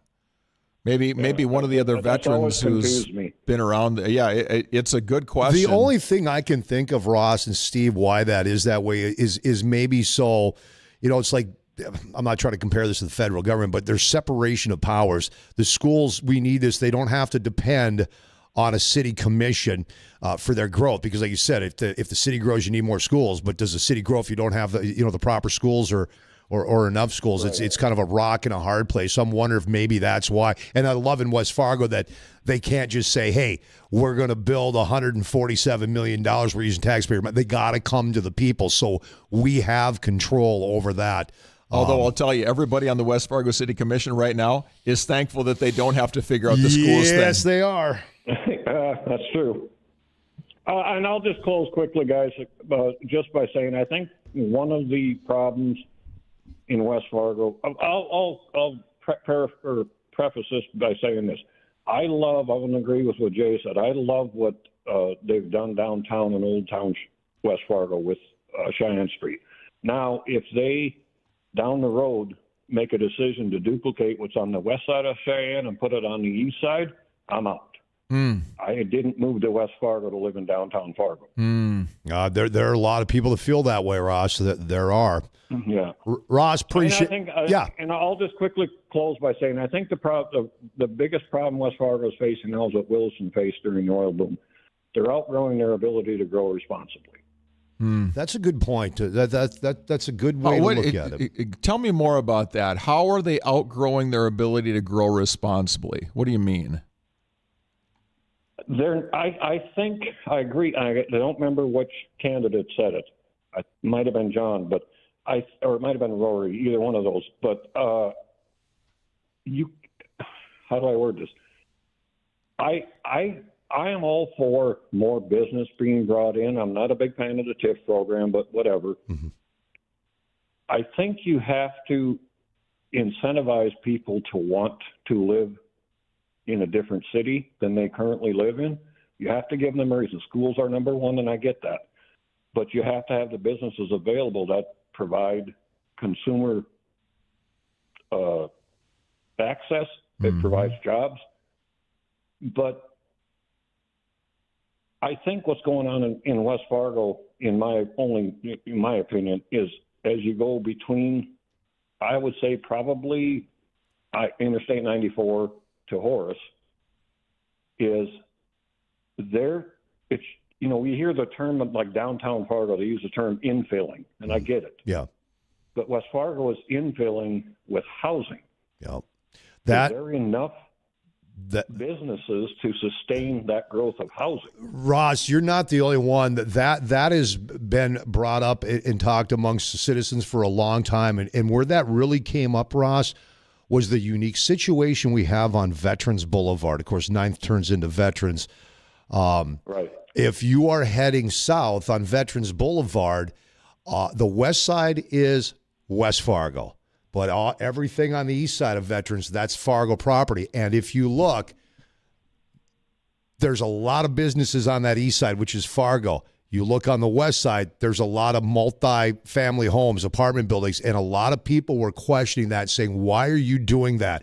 Why are we not making that more of a business district where we can get more businesses? Why are we throwing all this housing in here and losing on, like you said, Ross, having more businesses, more jobs, more sales tax coming into the city? That's been a bone of contention for a long time for a lot of folks. So I know exactly what you're saying. Those apartment buildings on the west side of Veterans, they're walking across Veterans to get to buy their products in the Fargo business. Yeah. Yep. A lot of people question that. Yeah. In theory, as long as the people that are living in your city have a place to go to work and they're in your city, that's a good thing. But if you lose out on all that commercial revenue and you don't have the business, the heartbeat of that business community to bring in, like you said, the sale, but that's only if the local entities get the sales tax, which I guess they do. Yeah, so they do. Yeah, it's a fair point. You go down there and you got the apartments, then you got the Cheyenne School right on Prime Veterans Bowl. Yeah, that's been upsetting. I got to know Matt Marshall when he was the EDC guy in West Fargo. Nobody worked harder to bring in businesses than Matt did, and so it's not. I don't think it's like not an intentional thing at all. I feel like it's. Maybe there's something about Fargo that Fargo kind of has the name and the reputation, and businesses want to be in Fargo more than West Fargo. No, I don't know. I think West Fargo's got the reputation. I'm one of the folks too that question that, Ross. Why are we having all these on that Prime Veterans Boulevard corridor apartment buildings there when we could be bringing in more businesses? What do you need? Ross? What more? White Castle, what kind of businesses do you? White Castle. You don't eat there anyway. If there was one here, I probably Mr. would. Kale and sunflower seeds, my gosh. One of the most healthiest burgers on the planet, by the way. Oh, okay. So, Ross, what businesses or what kind of commerce would you like to see come to West Fargo? Oh gosh. I don't know how to answer that, Steve, because West Fargo, when it comes to this, is the growth of West Fargo right now, I guess the best way I can say it, in my opinion, is what does West Fargo need? I mean, we can look across the street, per se, and say, well, Fargo's got that, why can't we? But why do you want to duplicate that?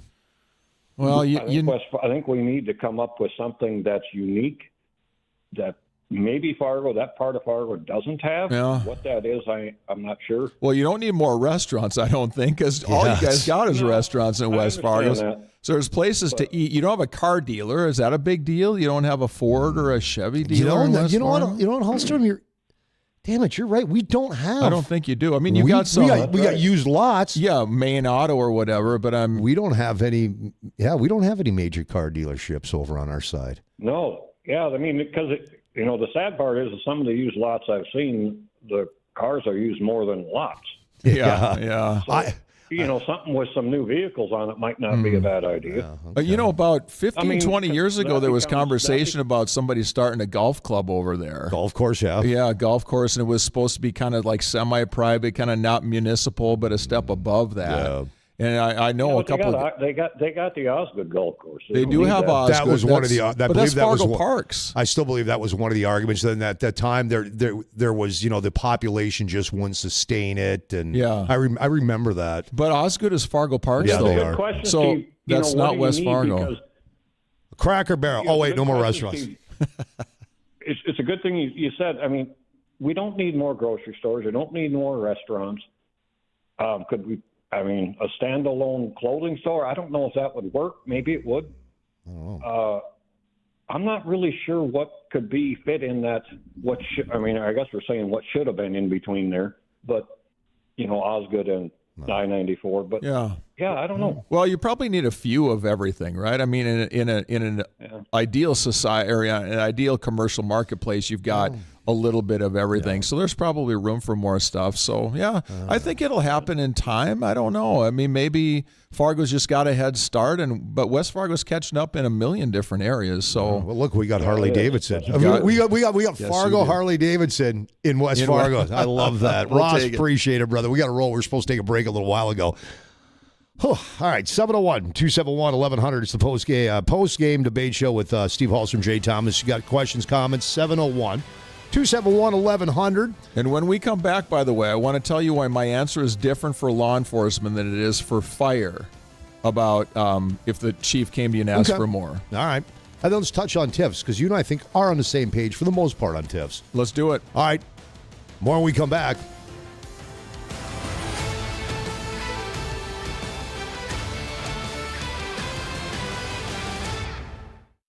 Election 2024. More calls, commentary, and analysis in moments. Brought to you by West Fargo Events.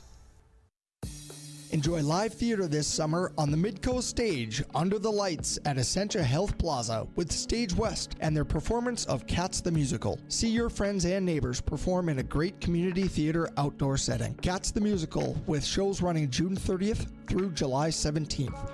See a full list of performance dates, details, and tickets on sale online at westfargoevents.com. That's westfargoevents.com. Balmoral Golf Course has been a family-owned area favorite for over 60 years. Cut through native oak in the heart of Lakes Country, Balmoral features beautiful tree-lined fairways and some of the best greens in the area. From a complete clubhouse and pro shop to a challenging 18 holes, the staff at Balmoral are always working to make your round more enjoyable. Call or book your tee time online today at golfbalmoral.com. Do you suffer with frequent shoulder pain? Have you been told you have arthritis, frozen shoulder, or bone on bone? Is shoulder pain making simple activities like dressing, reaching, or washing your hair impossible? If this sounds familiar, please listen carefully. Stop shoulder pain today with our cutting-edge program that addresses the underlying causes without masking symptoms. If you qualify for care, we will perform a trial treatment day one. 100% of the patients that we can help will feel a change instantly. You will know on day one if we can help you. Pick up the phone and call 701-809-7601. There's no use of drugs, injections, or surgery. You must call now at 701-809-7601 to find out if you qualify for our shoulder pain relief program that has helped thousands. Call 701-809-7601 before it's too late. Border Plains Equipment, a certified Case IH dealer, is looking for a dynamic and motivated service manager in Williston. If you're ready to lead a team, efficiently process repair orders, and contribute to a successful marketing plan, Border Plains Equipment wants to hear from you. Enjoy competitive wages and a generous benefits package. Border Plains Equipment is employee-owned. Email your resume to hr@plainsag.com. Border Plains Equipment, proud to be an equal opportunity employer. Hi, I'm Henry Winkler. My eyes are very important to me. My eyes connect me with everything I love. I loved my late father-in-law dearly. He always lit up a room, but his vision dimmed with age. He had age-related macular degeneration, or AMD. And since partnering with Apellis, I've learned there's an advanced form of dry AMD called geographic atrophy, or GA. His struggle with vision loss made me want to help others know about GA's warning signs. For some, colors appear dull or washed out. For others, hazy or blurred vision make it hard to see details, like fine print on price tags. Many have trouble seeing in the dark, making driving at night difficult. GA gets worse over time and cannot be reversed. If you think you have GA, don't wait. Treatments are available. Ask a retina specialist about FDA-approved treatments for GA and go to GAWon'tWait.com.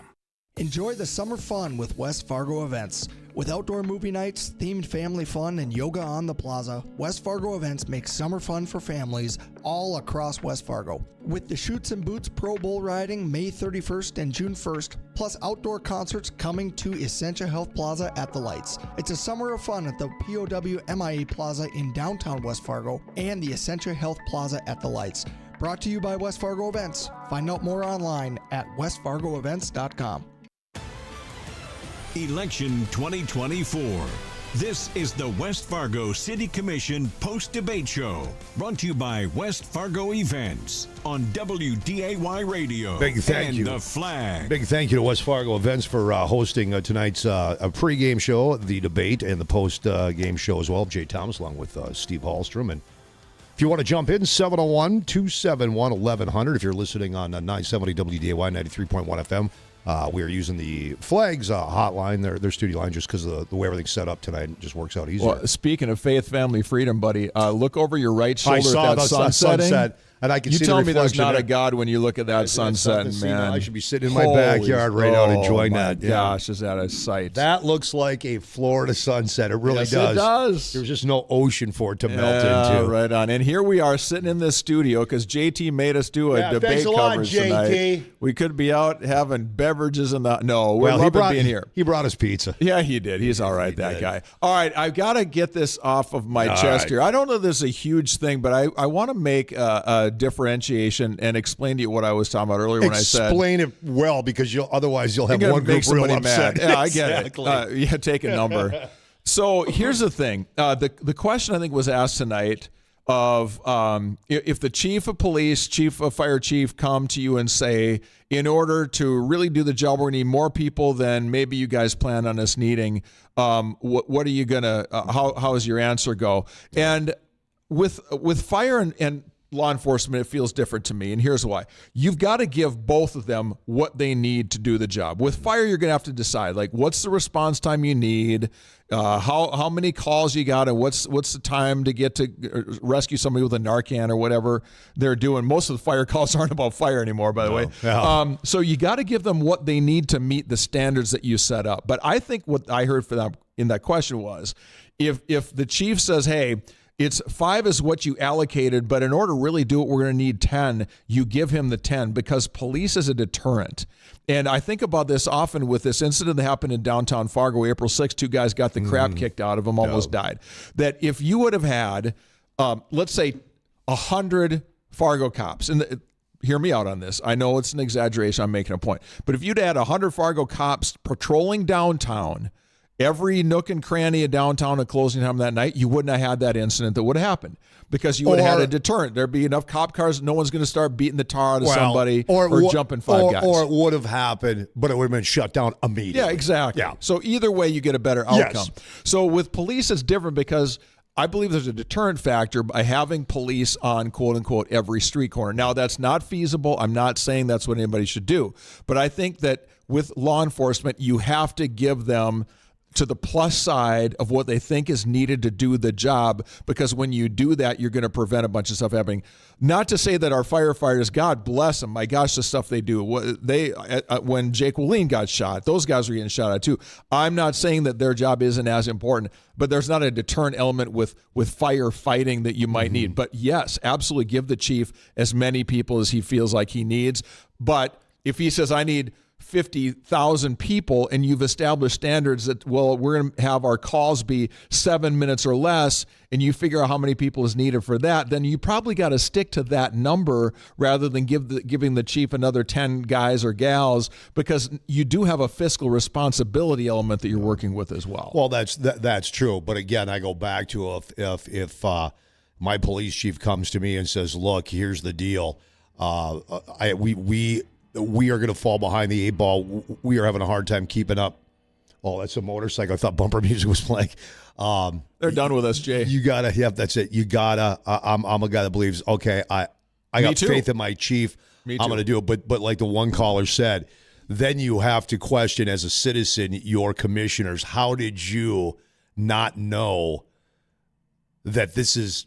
Okay, you guys were budgeted for 5 new ones, and the chief comes to you and says, I need 12 or I need 15. How did you not know that? Somebody holds that portfolio. Somebody's always talking to a chief. Yep. By the way, speaking of cops and staffing, how about this town? We did Luther Family Ford Salute to Law Enforcement today over at Luther Ford. Mm-hmm. Pete Nielsen, West Fargo, we were honoring one of their detectives today. The chief says, I said, how are you doing on your staffing? Thinking like everywhere in the world is like 20% short of what they should. He goes, we're doing really good. We're only one person short right now, and we got some guys going through the academy right now. We're going to be fully staffed and maybe then some. I'm like, unbelievable. You ask Dave Zabolski what things, he goes, we're doing pretty good. We're like 6 short, but we had 6 guys through in the camp. Jay, this doesn't happen anywhere. No, it doesn't. And it's happening here, and that makes you proud to be part of this community. Here's the other problem that we have, and this now we're kind of getting off the West Fargo topic, but it does affect West Fargo, and it's another policing issue. What was the story last week? The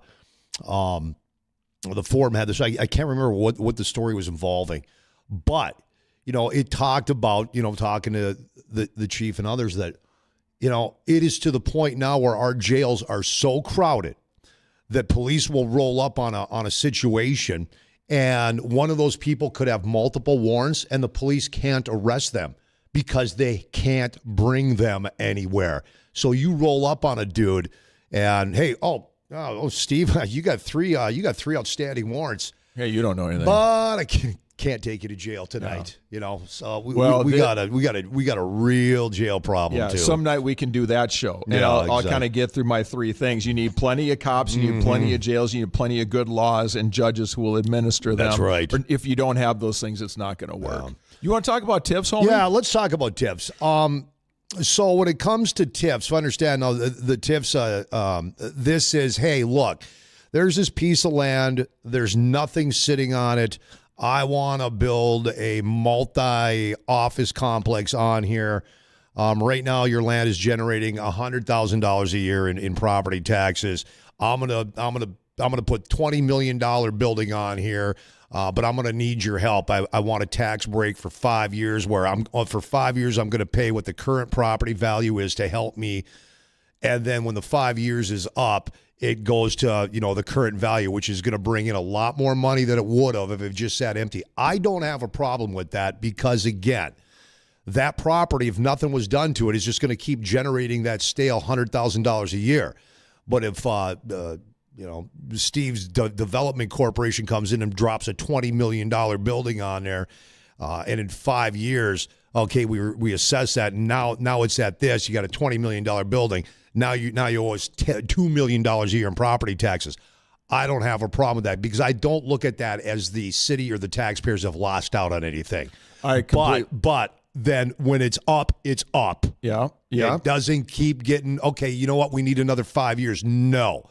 The deal is this. You had 5 years or 3 years, whatever it was. That's up. It's done. You are now to full property value. Yeah, I 100% agree with you on this. And I will admit, this is one area where I'm a hypocrite as a fiscal conservative, because I just said earlier in the show, government should only be doing for the people what they cannot do for themselves. Mm-hmm. This is a different thing. This is an investment. And I believe that it works because first of all, if you handle your spending, it mitigates the problem that everybody talks about when they talk about this. They say, our government costs are going up and our budgets are going up, and all we've got is the people to pay for because the building is getting some kind of break. So first thing you got to do is watch your spending as a city government. But the bigger point of the whole thing is this: building that building doesn't increase my taxes as a homeowner. No. So it's not like this building is going up and is taking anything away from me, because the city isn't paying that developer anything. They are just forgiving the collection of tax revenue for a while. So if we can get to a spot where we're fiscally responsible with our expenses, you decrease the impact of all of that. And if you handle your city business for 5, 10, 15 years while that business gets its legs, then you've got a return on that investment comes along later. And I thought Amy Zundel made this point well, and I forget exactly how she said it, but she said something like, we're not taking anything away from the homeowner here. We're just saying that for a little while, this building, this commercial development is not going to be contributing. So to me, it feels a little like class warfare when I hear people saying, oh, it's just that rich guy, they should pay their whatever. Look, I think it's good to have an environment. It's like a field where you're planting crops. You want a fertile piece of ground so that everything will grow from that. So if you have a community where businesses can come in and yes, they will get a break on their taxes for a while. Like you said, it's got a sunset at some point. A break for a little while. That is fertilizing that soil, if you will. You make your own joke about fertilizer here, but that's fertilizing that soil so that it grows up things around that. Because once you have that development, you'll have things that will spring up around that. It is a part of a healthy commercial environment that is good for a city to have. And it's an investment. I get it. You're foregoing some tax revenue for a little while, but in the end, like you said, you're generating money where you didn't have any before. Yeah, no, I know Amy and Rory Jorgensen were both in favor. Where were the other candidates on that? John Severson against them in general. He said we're taking that money from the citizens. No, we're not. That's no, I disagree. Yeah, with that. well, I just kind of said how I felt like that. Rory said have to have them. Mm-hmm. Tyler said they play a role. Mm-hmm. Deann did not. She had numbers. Again, that's what I loved about her. She had all this statistical data. She said that $8.9 million are invested in that, and she's done some research, and they can't find anywhere where there's been a quote-unquote evidence of benefit to that. And I say it's going to be really hard to quantify that because it's a part of, again, feeding into a healthy community that's going to grow up stuff around that. And then Amy said, I'm in favor of that. We're not taking anything away from the homeowner. What I love about this answer, though, Jay, and why I think this was a really good question for this debate is everybody had a little different answer, but you listen to them and go, I see your point.